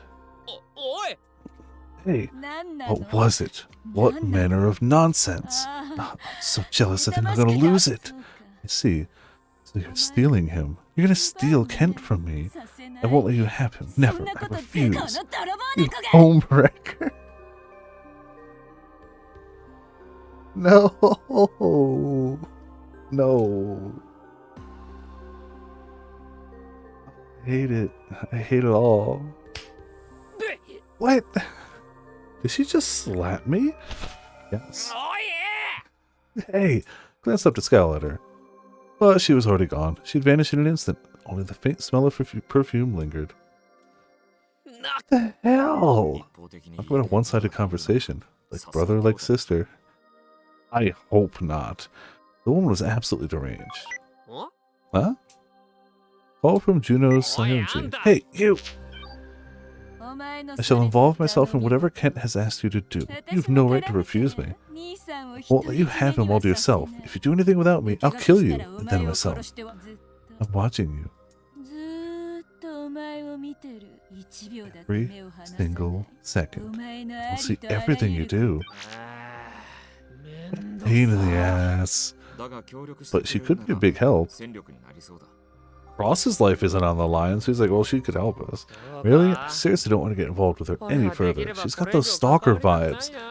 Bro, If all you're getting are stalker vibes from her, you are even more dense than I thought you were. And I thought you were pretty dense. I get these vibes, like maybe she could possibly be a stalker? It's probably not, but it's just the vibes I get. Like, I kind of, there's a feeling, maybe, dude. She's one of those little sisters who likes her brother a little too much. Just a little. Just a little. It's not often you get to see a woman like her in real life. Her love must go deep, deep like a pitch black abyss. Juno's Kent Korehisha's sister. How old is she now? Kent worked at the Vatican in 2012. If he was in his 20s at the time, then Juno, well, age is just a number. That is absolutely a wind line. Like, yeah, Yep, that checks out. That absolutely checks out. Choose not to think about it too much. Yeah, it's also a Daru line, to be fair, yeah. A short while later, Miss Lid sent an update about the Amadeus. Kisu remembered Kent Korehisha the moment I showed her the video received. She said she had met a guy with the same face. Back in Can we talk to her? Back in 2012, he showed up at the Brain Science Institute where she worked. He pretended to be a researcher from some lab. Excuse me. 2012 was about when Kent Korehisha vanished from the Vatican. Apparently, he told them he heard about Amadeus and asked to be part of the project. Kisu could tell Kent was talented, so she considered him a promising candidate, but it didn't work out.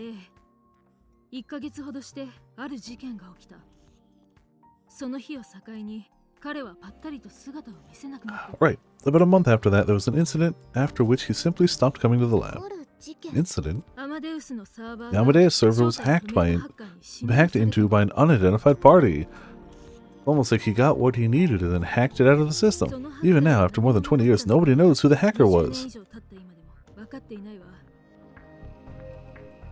Really, Liddy? You're a super smart person. Super intelligent. And you just said all of that out loud. You can't figure out who could have possibly hacked that server.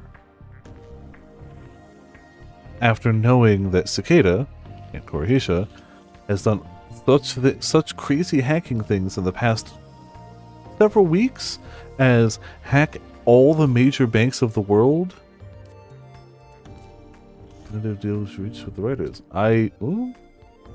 Hopeful. I mean, I hope that means they end up getting something. At least part of some amount of respect and money. But, you know, fingers crossed. Without, like, actually seeing or reading the deal. Like, fingers crossed. Hacker, huh? All signs point to Kent, if you ask me. Yeah, no kidding. There's a non-zero chance that the hacker stole data regarding the Amadeus system. A man like Kent could probably have used the data to build an Amadeus system of his own. So he turned himself into an AI with the Amadeus so he could get away from the Holy Office 513. And after that, he put himself into cold sleep. With all that in mind, the one behind the quest had to be the Amadeus version of Kent Korehisha from the get-go.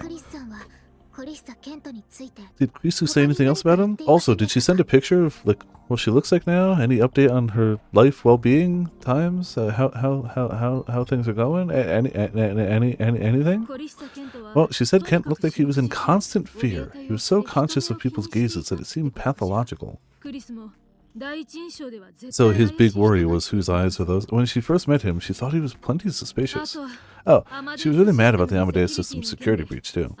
From what I understand, the Amadeus system has been copied, stolen, and abused by various parties over the years. Yeah, it has. I understand how she feels, but I don't get why she had to vent so hard at me. Never messed with her system. If you met Kent Korehisha now, she'd probably tear him a new one. She's got 25 years of pent-up anger to unload on the guy. She's just one scary lady when she gets like that. She's absolutely relentless. We need info. I had no idea Krisu Makase had that side of her. I'd better keep my distance. No, call her immediately. Ask really personal and awkward questions about her life and how she's doing.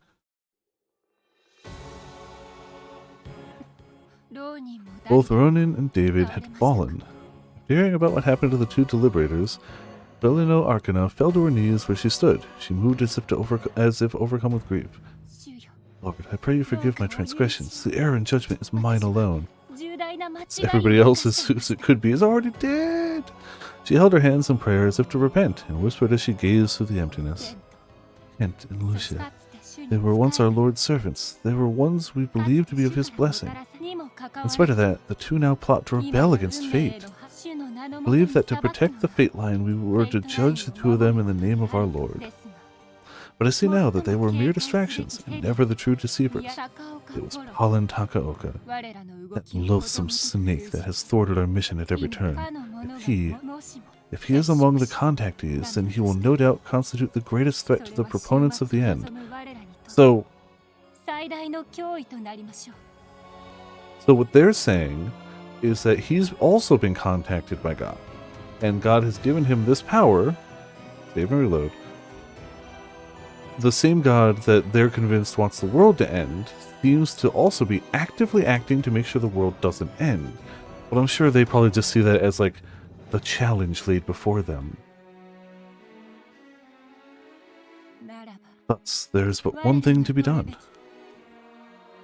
Belino reached to her side, taking in hand some paper documents, a rarity in this day and age.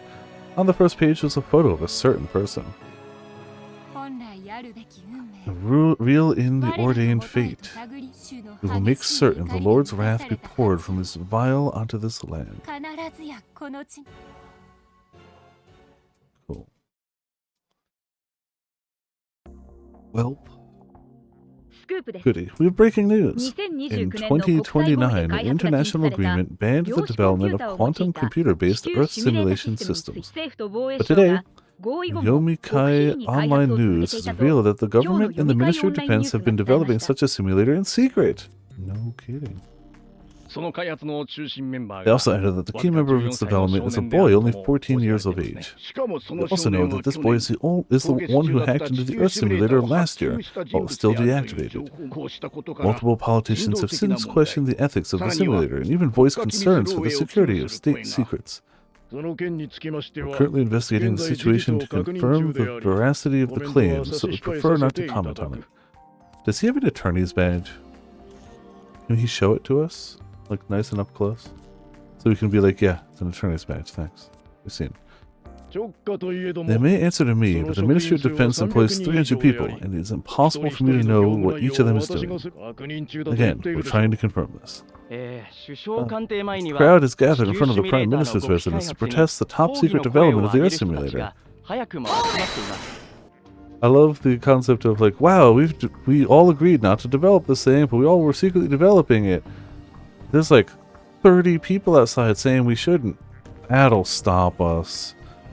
Definitely. The people protesting outside, yeah, oh, we see the error of our ways now. I get it. You didn't want us to use this thing that was illegal and unethical for us to use in the first place. Ah. Definitely. Earth simulators are more terrifying than nuclear weapons. Yeah, the lack of eyes is something. The government's making one in secret. I can't help thinking they want to wage war in the entire world. What? Arguing woman? Do you really not think other countries have their own? Like, come on. The government broke the international agreement and developed a simulator behind closed doors. That's not right. Again, like, we the players know that every government did, but also, like, common sense. Come on. Pick up and smell the coffee. Every major country's doing the same thing. Yeah. Wouldn't be virtuous of Japan to play along with the agreement. It'd be foolish. Those are some serious accusations. Do you have any proof that the other countries are making simulators too? Neither the US nor China is commenting on any of this. Their silence is proof enough. Evading the main problem. They were having a 14-year-old boy develop an Earth simulator capable of invading the privacy of everyone on the planet. And on top of that, he was virtually incarcerated at the facility where... The facility where who knows?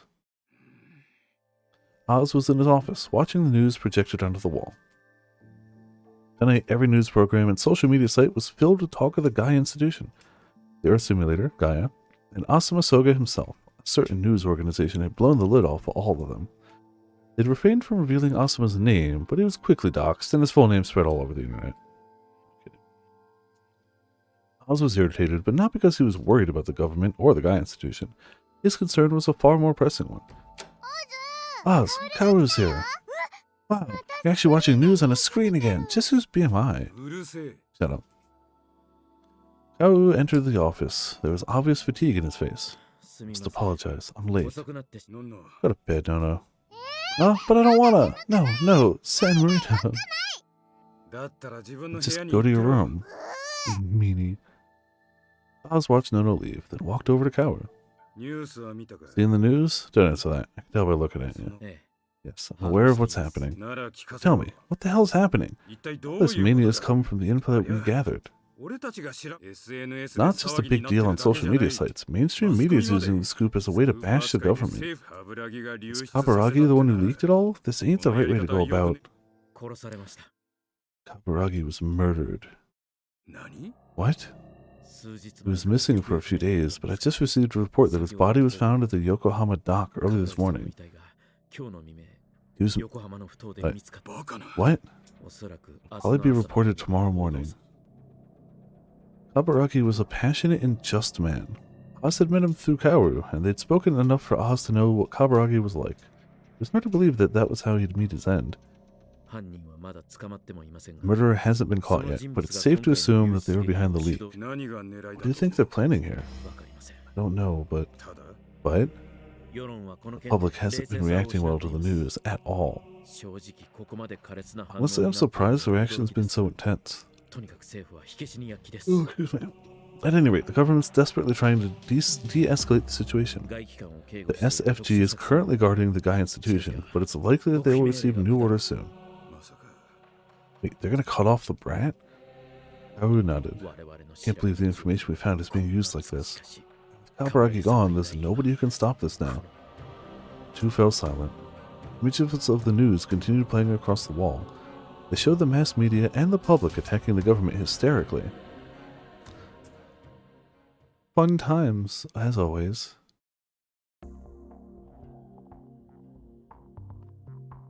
Gotta make... Damn, it's cold.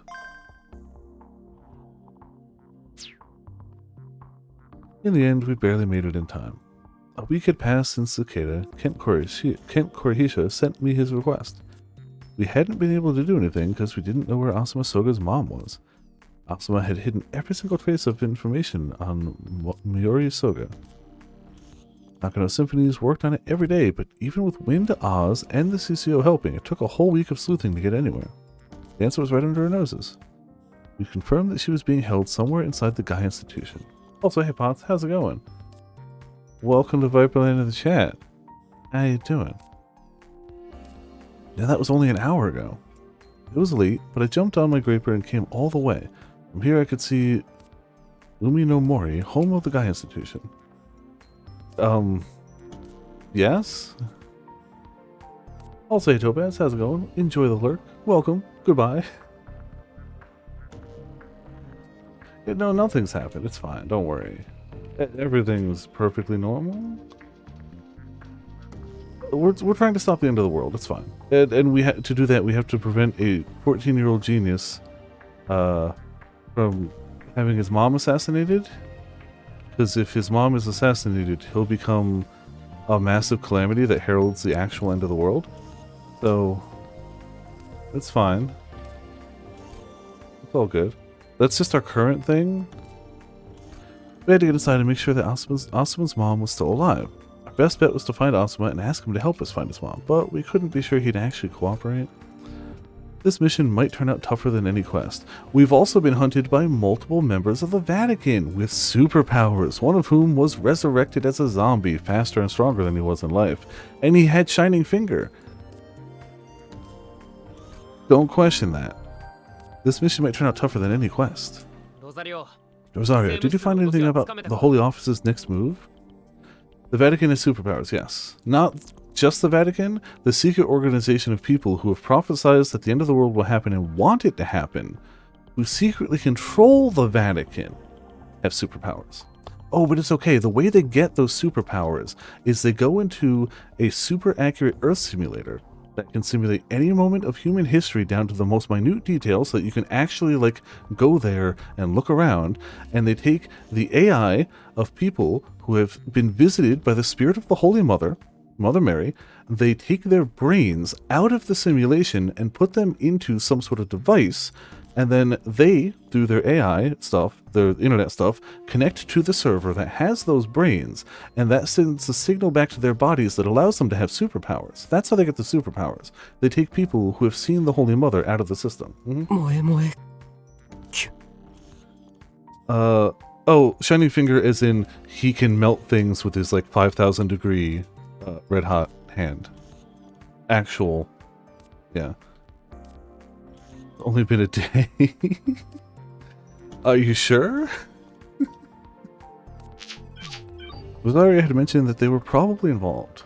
Corrupting Burning Finger. Yes, yes. Oh, and Momo, our cat suit companion, she was one of those brains that was taken out of the system. She was one of the 3 people who got the prophecies of Fatima, and they took her out of the system and put her in an artificial brain. But that brain just reincarnated a human body around it. And she broke out of the Vatican because she believes that the end of the world is not supposed to happen. So she is simultaneously a teenager and also was born in 1917. Or not born in 1917, but got the prophecies of Fatima in 1917. And fun fact we learned both from Ramen Googling it and this game, the real woman who they took her brain data out of there, in real life, because this is an actual thing, the prophecies of Fatima, the real actual Lucia lived to the year 2005. She lived to be 97 years old. Like, she actually existed as a person and lived to 2005 in our world. That's a real thing that happened. But she's the reincarnation of her at about teenage. Lived to be 97. Yep. So, yeah, Potts, that's not even the full Spark Notes. We have a whole person who can just Zworldo teleport and is the single craziest Brocon that I think I've encountered in any game recently. The Amadeus system is back, and a person we were looking for is actually just their Amadeus version because they're actually dead because they were crushed under stuff. The Vatican calls the sad morning, and that's still just scratching the surface. Invisible unicycle. Rosario died a bunch, but we kept going back in time, so it's fine. Don't worry about it. Thankfully, we did not get invisible unicycled. That would be... Ooh, I had a feeling they'd get in our way too. Those guys never knew when to quit. I was able to confirm that they were controlling the media. It's common for them to use news outlets to further their agendas. People were talking about Gaia and Gaia all over the mainstream and social media. So this was all the Holy Office doing. Guess we gotta hurry. I'll let you know as soon as I learn more. Oh, also, Rosario used to be part of the Holy Order, but she decided she didn't want the end of the world either and quit. She never got a superpower, but they gave her a gun. So her superpower is gun. Field time powers. Yeah. So our time powers is that the protagonist can actually see and interact with the save and load menu that we see. So you'll notice there are some of these save files that have different icons. That's when the protagonist has saved into that slot, and I can't overwrite that. And he can actually, with my prompting, go back to those save points. So that's, wait, that's a different save icon. We've changed save icons now. Not entirely sure what that's about, but there you go. Yeah, so, yep. It's chapter based. Oh, I wasn't paying attention enough then. Okay. I will. You take care of yourselves too. Mo and I were going to be infiltrating Guy. Rosario is heading somewhere else alone. Oh, I hadn't noticed it been changing them. Colin, are you seriously planning to just waltz in there? You're barely prepped. We don't have much time. We're gonna have to take a risk. I did have a plan though. I'd already called in the backup we needed. We have no other options. But this won't be our first op on a tight schedule. I can make it work. It isn't like those other times. We should avoid taking on both the army and the Holy Office at the same time. Don't be rash. You didn't have to tell me that. I knew this was insanely risky. It's not like we get an appointment at this time, right? Excuse me. Guy's official number wasn't even connected this late. When I call, an AI had politely told me to try again later. Wow, you have AI answering machines? Oh man.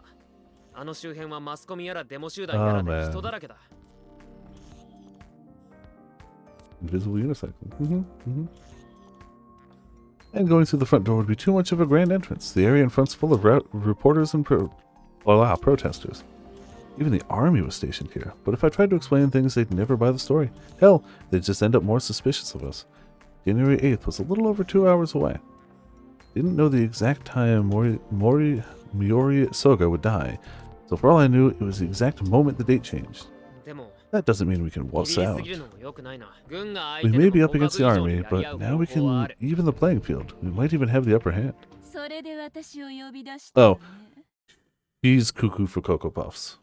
She loves her brother, who is dead, but is also in the Amadeus system, so much that her sole goal in life is to solve all of the problems that he's posting on the internet. All those big, like, hacker things we had to solve were his doing. Her goal is to be number one, solve all of his issues so that he finally acknowledges her, and then immediately kill herself right in front of him so that he will never ever forget her. Failing that, now that we seem to be his favorite, her plan is for us to finally get acknowledged by him, so that she can kill us right in front of him, so all of his hope can turn to despair, and then she can kill herself right next to that. Yeah. So, yeah, no, Topaz, that's real. That's her actual motivation here. That is actually her motivation. She can also Zworldo people. If she can touch you, she can just... It actually ends up being quantum teleportation, but like if she touches you, she can teleport you to a location. She has dropped us in front of a train. She's dropped us in a shark tank. And she also saved us because that was the first thing her brother ever asked her to do, is to save us from falling off a building. So, cool. We're all caught up? Good. Without so much as a sound, Juno appeared in front of me. You're here. I've been waiting. Said I'd be involved, but I don't recall agreeing to be your maid. Way beyond that. Way beyond that. Also, her actual physical brother is dead. The only remaining version of him is the data AI version in Amadeus. The actual body deceased, and she knows this. Juno closed her umbrella and glared at me. Who do you think you are? Do you want to die with me? Hey, you showed up right when I asked, so I would have come whether you called or not. I've been raiding the Ferris wheel since you contacted me. It's about to finish its 4th revolution. You've been waiting around? I messaged her a whole hour ago. Suddenly, she grabbed me and Momo by the hand. Huh? Let's begin. Hold on, I gotta explain what's going. Katenza improvised. Clearly, she has some sort of like verbal communication with the satellite that just... There you go. I guess we're inside now.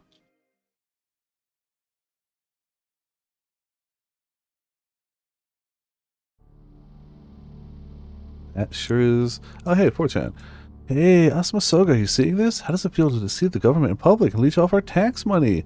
Make Asuma Soga get on his knees and beg for forgiveness in front of camera. Still won't forgive, though. Yep. Defect. Should torture that punk-ass Soga till he dies. Wow, this is really capturing 4chan pretty well.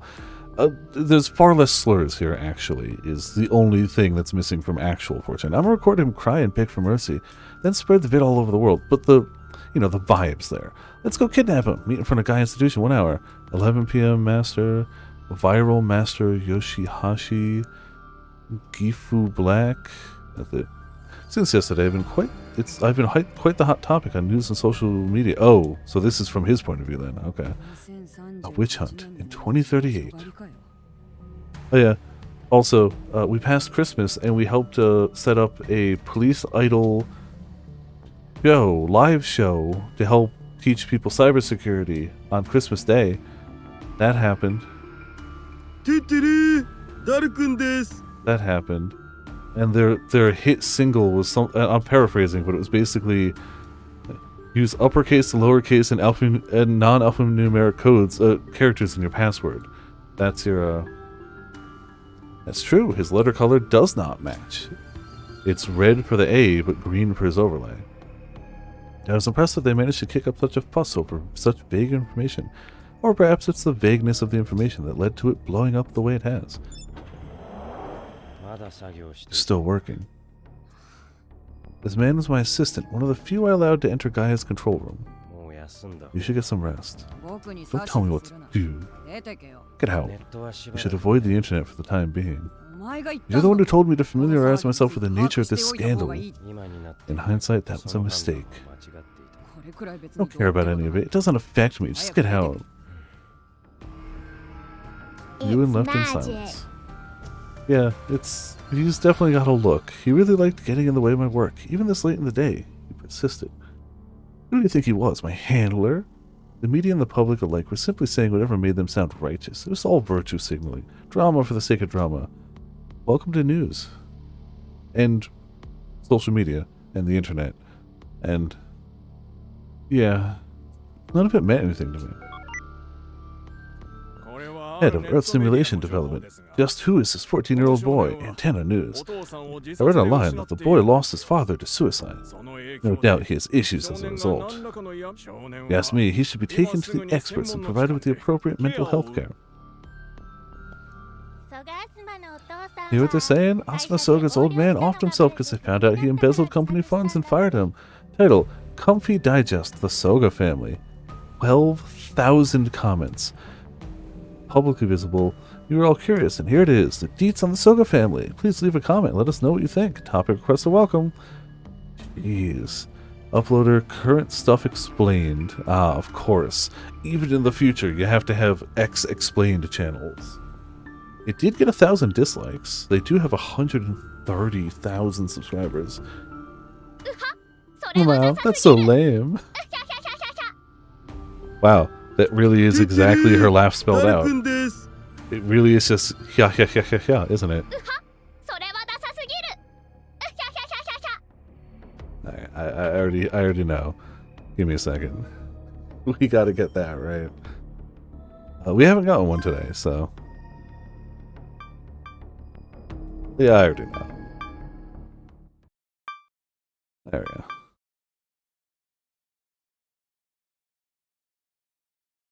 Oh, we gotta get a sound file, you know. Gotta add to the oof. The oof is ever expanding. The oof is going to be, if you notice already, our biggest sound repository. It just is.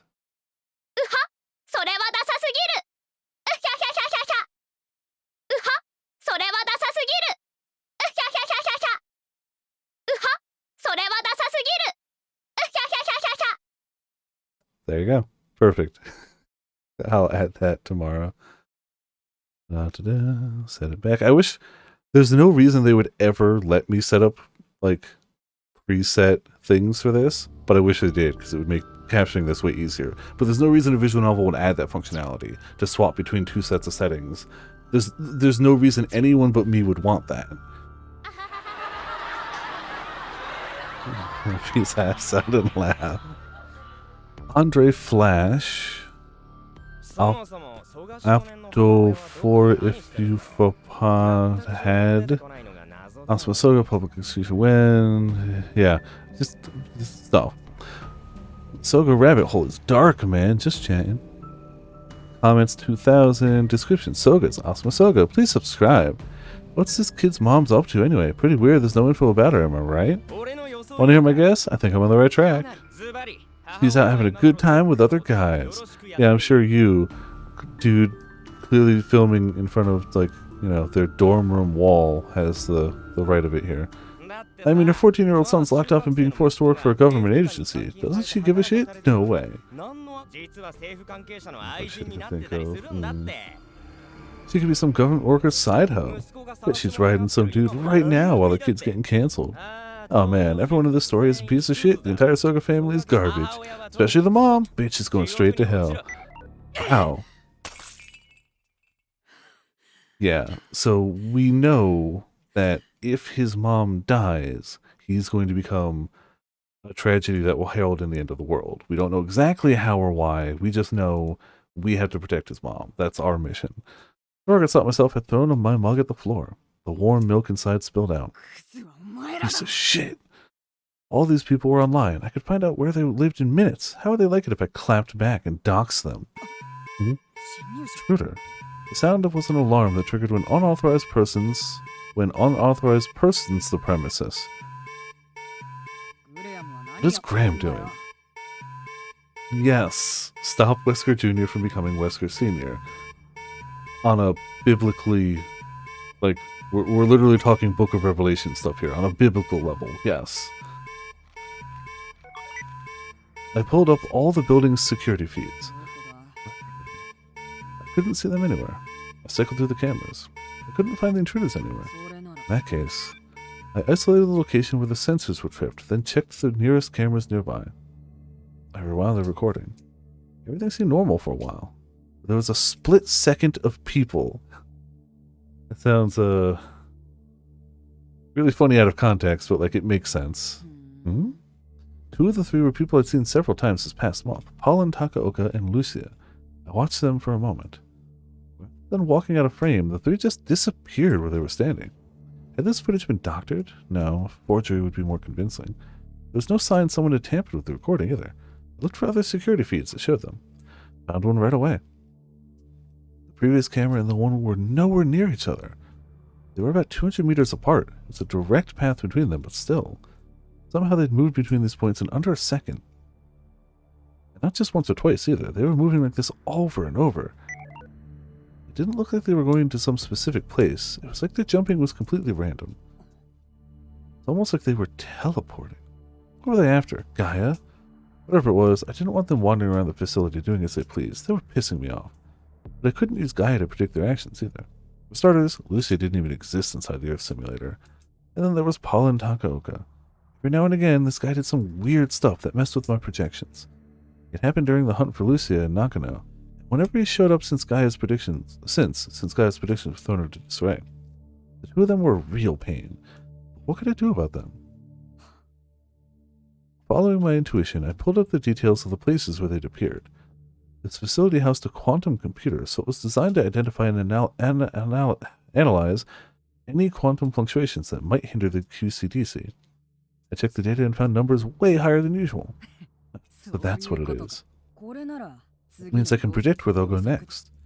I had the guy QCDC analyze the data, then left the control room. As I walked, I contacted Graham. We have some intruders.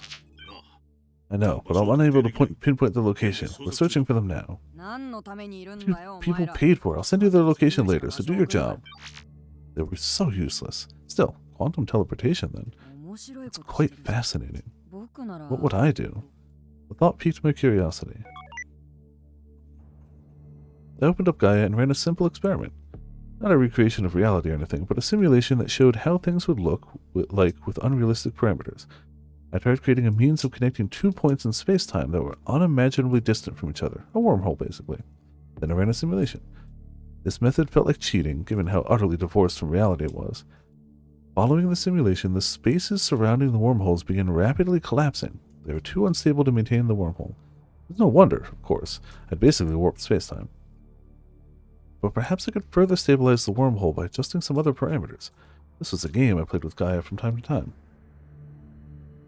I fiddled for a little while before the analysis was complete. The Gaia QCDC was as reliable as ever. Found you. Predictably teleporting. How foolish. We can't find it at all. What's going on here? Never expected them to have so many fake Gaias. This was a top-secret facility, but somehow Oz had gotten his hands on a basic map for us. It showed the facility wasn't just within the Gaia Institution campus, but it stretched beneath Uminomori Park as well. We had an idea where Gaia could be, so we just got Juno to take us there. But it turned out there was a load of places Gaia could be. We already jumped 3 times, and each place was a dummy room designed to look like it could house Gaia. They were all full of SFG soldiers, too.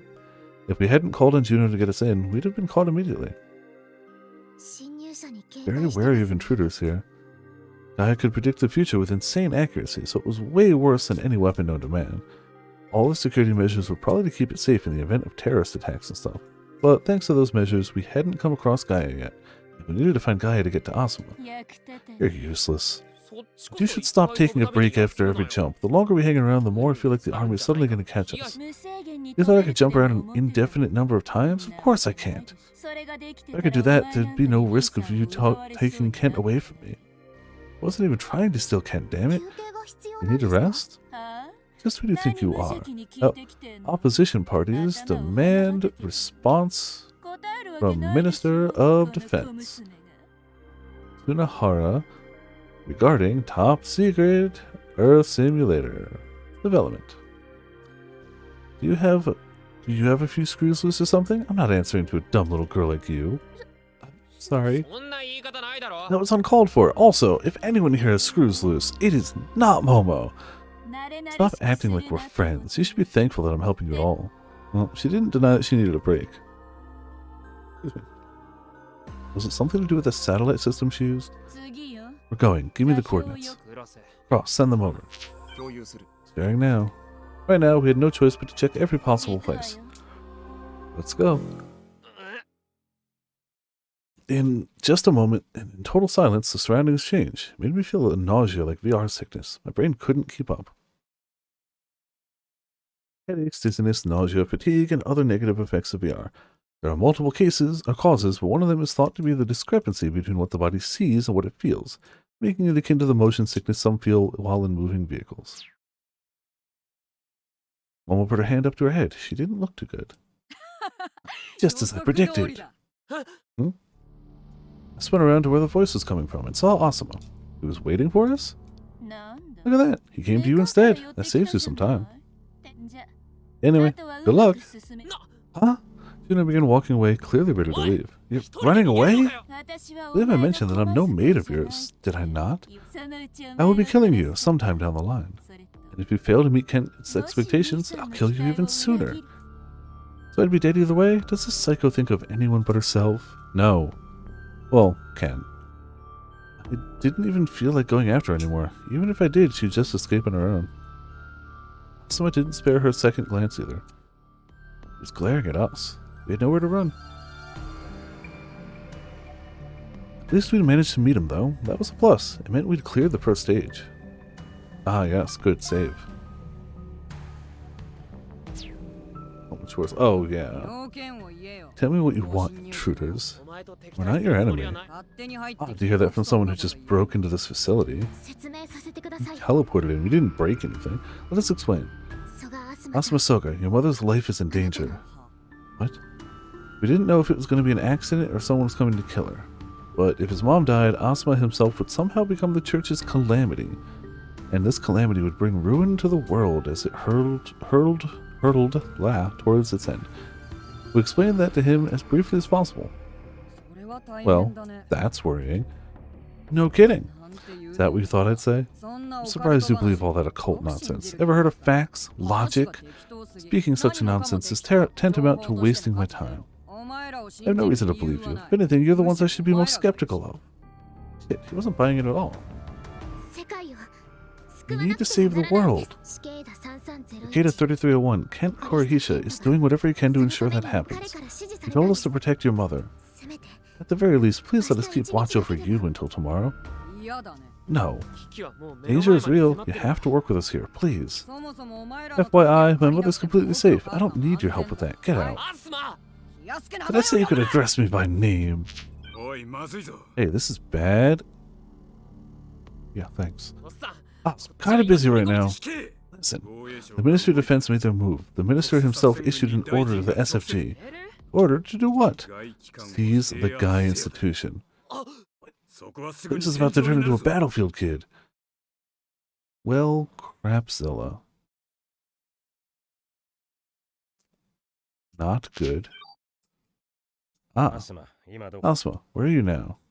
なんだよ What is it? さっきから軍 The の army is acting strange. 当直の職 They're 員 arresting all the たちを employees on 手当て duty. しなぜ急 No に idea why. グレアムは何やって Graham んだ doing? 連絡が取れ Can't ない reach him. お前は今ど What こ are を you, ほっ where, て歩いて where る are ん you だよ strolling about now? ガイアの前 In に front of Gaia. アスマ Get yourself back here. まずいここに No, も there's soldiers here too. おい Hey, don't let them touch Gaia. I know, but how did they get in? Why are they here? Something's not right. そっちの様子を見せ Tell me ろ the situation there. I checked the vision he shared. Oh, yeah, that's a bad vision. Yuan was right. The control room was full of soldiers who wouldn't normally have access. Keep your hands off that console. Who ordered you? Do you understand the consequences? Soldiers then pointed their guns at the camera. At Yuan. What are you? Hey, did I say you could end the call? 何勝手に切ってるんだ。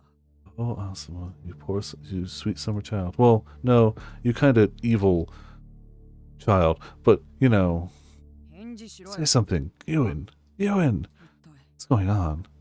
Check the control room's camera. The feed displayed instantly. The real-time footage showed... は Huh? What? What the hell? Who said you could die? Never once told you to die. I can start to see how perhaps this child may become a problem. You didn't even hesitate to kill that spy. You ordered me to do it. You just obeyed me? Are you a dog? If so much as a single person in that room reports you, your life is basically over. Aren't you afraid? My job is to make sure that you can do your job comfortably. Honestly, I'm jealous of your talents. That's the reason I decided to respect your judgment. Nobody else's opinions matter to me. For you, I'll gladly take the fall. Tell me, what is it that you want? 僕は I, ガイアは Gaia belongs to 僕の me. ものだ。 Very well. If that's what you need, then use me as you will. I will obey your every command. SFG was given an order to seize this place. We're not safe here anymore, Asuma. You and your mom are both in danger. They were planning to cut me off, were they? ムカつく。 Pisses me off. I'd imagine, yeah. Spicy winter miscreant. That's it. You're right. But also still young is the thing. This is pissing me off. But as angry as I was, I would never allow anyone else to dictate what I did and did not do. Never. We want to help you. No, I'm mad. But we want to help you and keep you and your family alive. No, you can't tell me what to do. We finished separating the Guy QCDC from the network. 50 seconds behind schedule. Rhino leader here. Copy that. Upon hearing that, Graham let out a sigh. Graham's group had been granted special administrative rights over the Guy QCDC and Gaia. Those rights once belonged to Asuma, but he was stripped of them the moment the mission started. If they could also put the Gaia QCDC into a standalone state, they could separate Asuma from Gaia. This was one step forward, further towards a successful operation. Units, report. This is Alpha 1. We're blocking off all entrances. No one has left the area since the operation commenced. Bravo 1. We're clearing the Gaia control room. Target A is nowhere in sight. Really, target A for Asuna. Real clever. Real just... Charlie 1 to Rhinolita. His private room is clear too. We can't locate target A. Not where he should be. I guess he saw this coming. Since Graham had started working with Gaia Institution, Asuma never willingly went anywhere but those two places. Sleep? Oh yeah, no worries. I hope you actually get some sleep. I hope things get better. Yeah. Rest up. Thanks for hopping by. Sorry to just confuse the pants off of you with what's happened since you last saw. Honestly, as soon as we hit a logical scene transition, I'm probably going to cut it too. I'm feeling kind of wiped as well, but we gotta hopefully hit a logical spot soon, right? This was unexpected. The operation was already going wrong. Alpha, keep the entrances blocked. Oh, didn't drop anything. Bravo, Charlie, expand the search radius. Narashino, did you find target B's location? No. Found target B, Asuma's mother. They could use her as a bargaining chip to neutralize him. But not even the supervisors, the government, and the mod knew where she was. They weren't expecting to find her during the operation, so she was deemed a secondary target. That's it. Are you sure we should shoot the boy? It was rare for the adjutant to use captain instead of the call sign. This was actually the first time he had ever questioned the operation while it was underway. The question reminded Graham of the moment he was ordered to conduct the operation.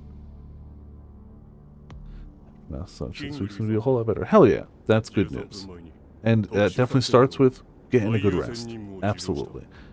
Major Kingley, 13 minutes ago I received a maximum priority mission for the SFG. It was a sudden order straight from the commander responsible for overseeing the units in Asuka.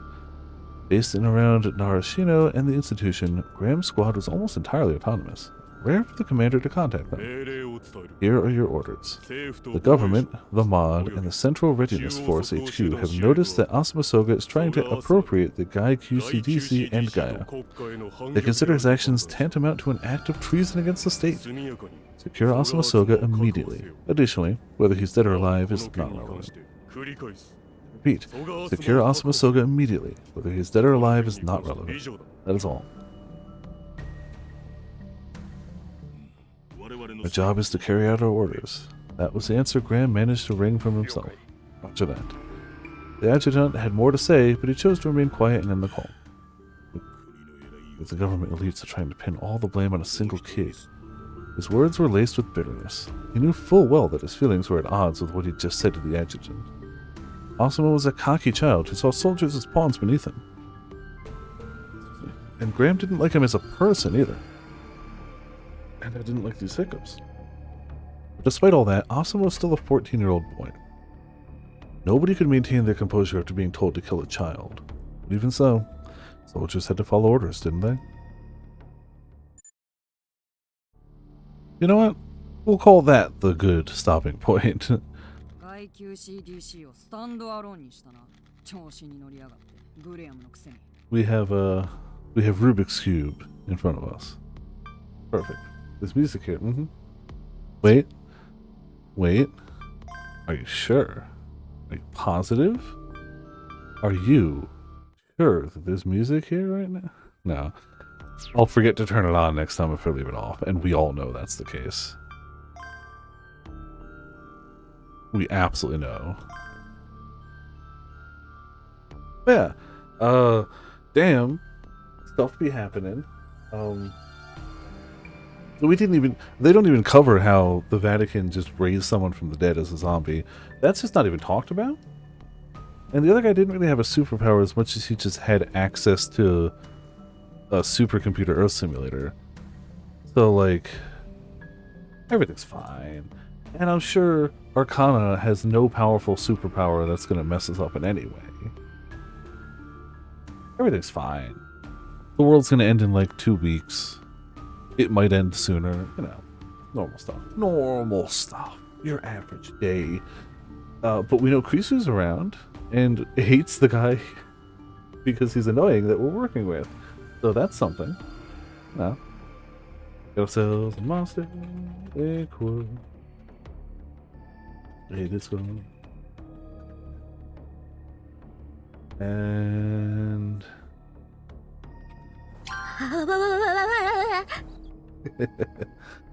tomorrow we're playing Yakuza 7. I'm just going to commit to Tuesday Yakuza 7. Thursday, I don't know what we're going to do Thursday. I really don't know Thursday.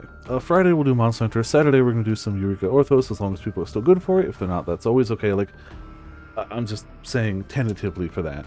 And Sunday we'll be back here. Maybe Thursday we could do more of this? I don't know. Our current priorities are really Yakuza, this, I guess, Chapter 2 of Octopath.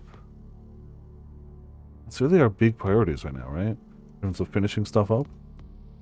We'll see. Maybe it'll be a one-off day of just faffing about. Maybe I'll do more Pokemon Fusion. I don't know. Thursday's up in the air. The rest of it sounds pretty... nice. The rest of it sounds pretty set, though. So it sounds like a good plan to me, at least. So yeah, that's what we got going. Thank you all for tuning in. Thank you all for watching. Obviously, big extra heckin' shoutouts to Chuck for the 5 heckin' years, 60-month free subscription. Giant stuff. Sakura Wars. I don't even have it installed right now. I actually had to clear it out to make space. Chapter 1 was fun. I never played past it though. The game is fine, but I didn't play super far into it. But yeah, that's what we got. Thank you all for tuning in. Thank you all for watching. It's been Viper for Viperland. See you all next time. Don't forget, just doot.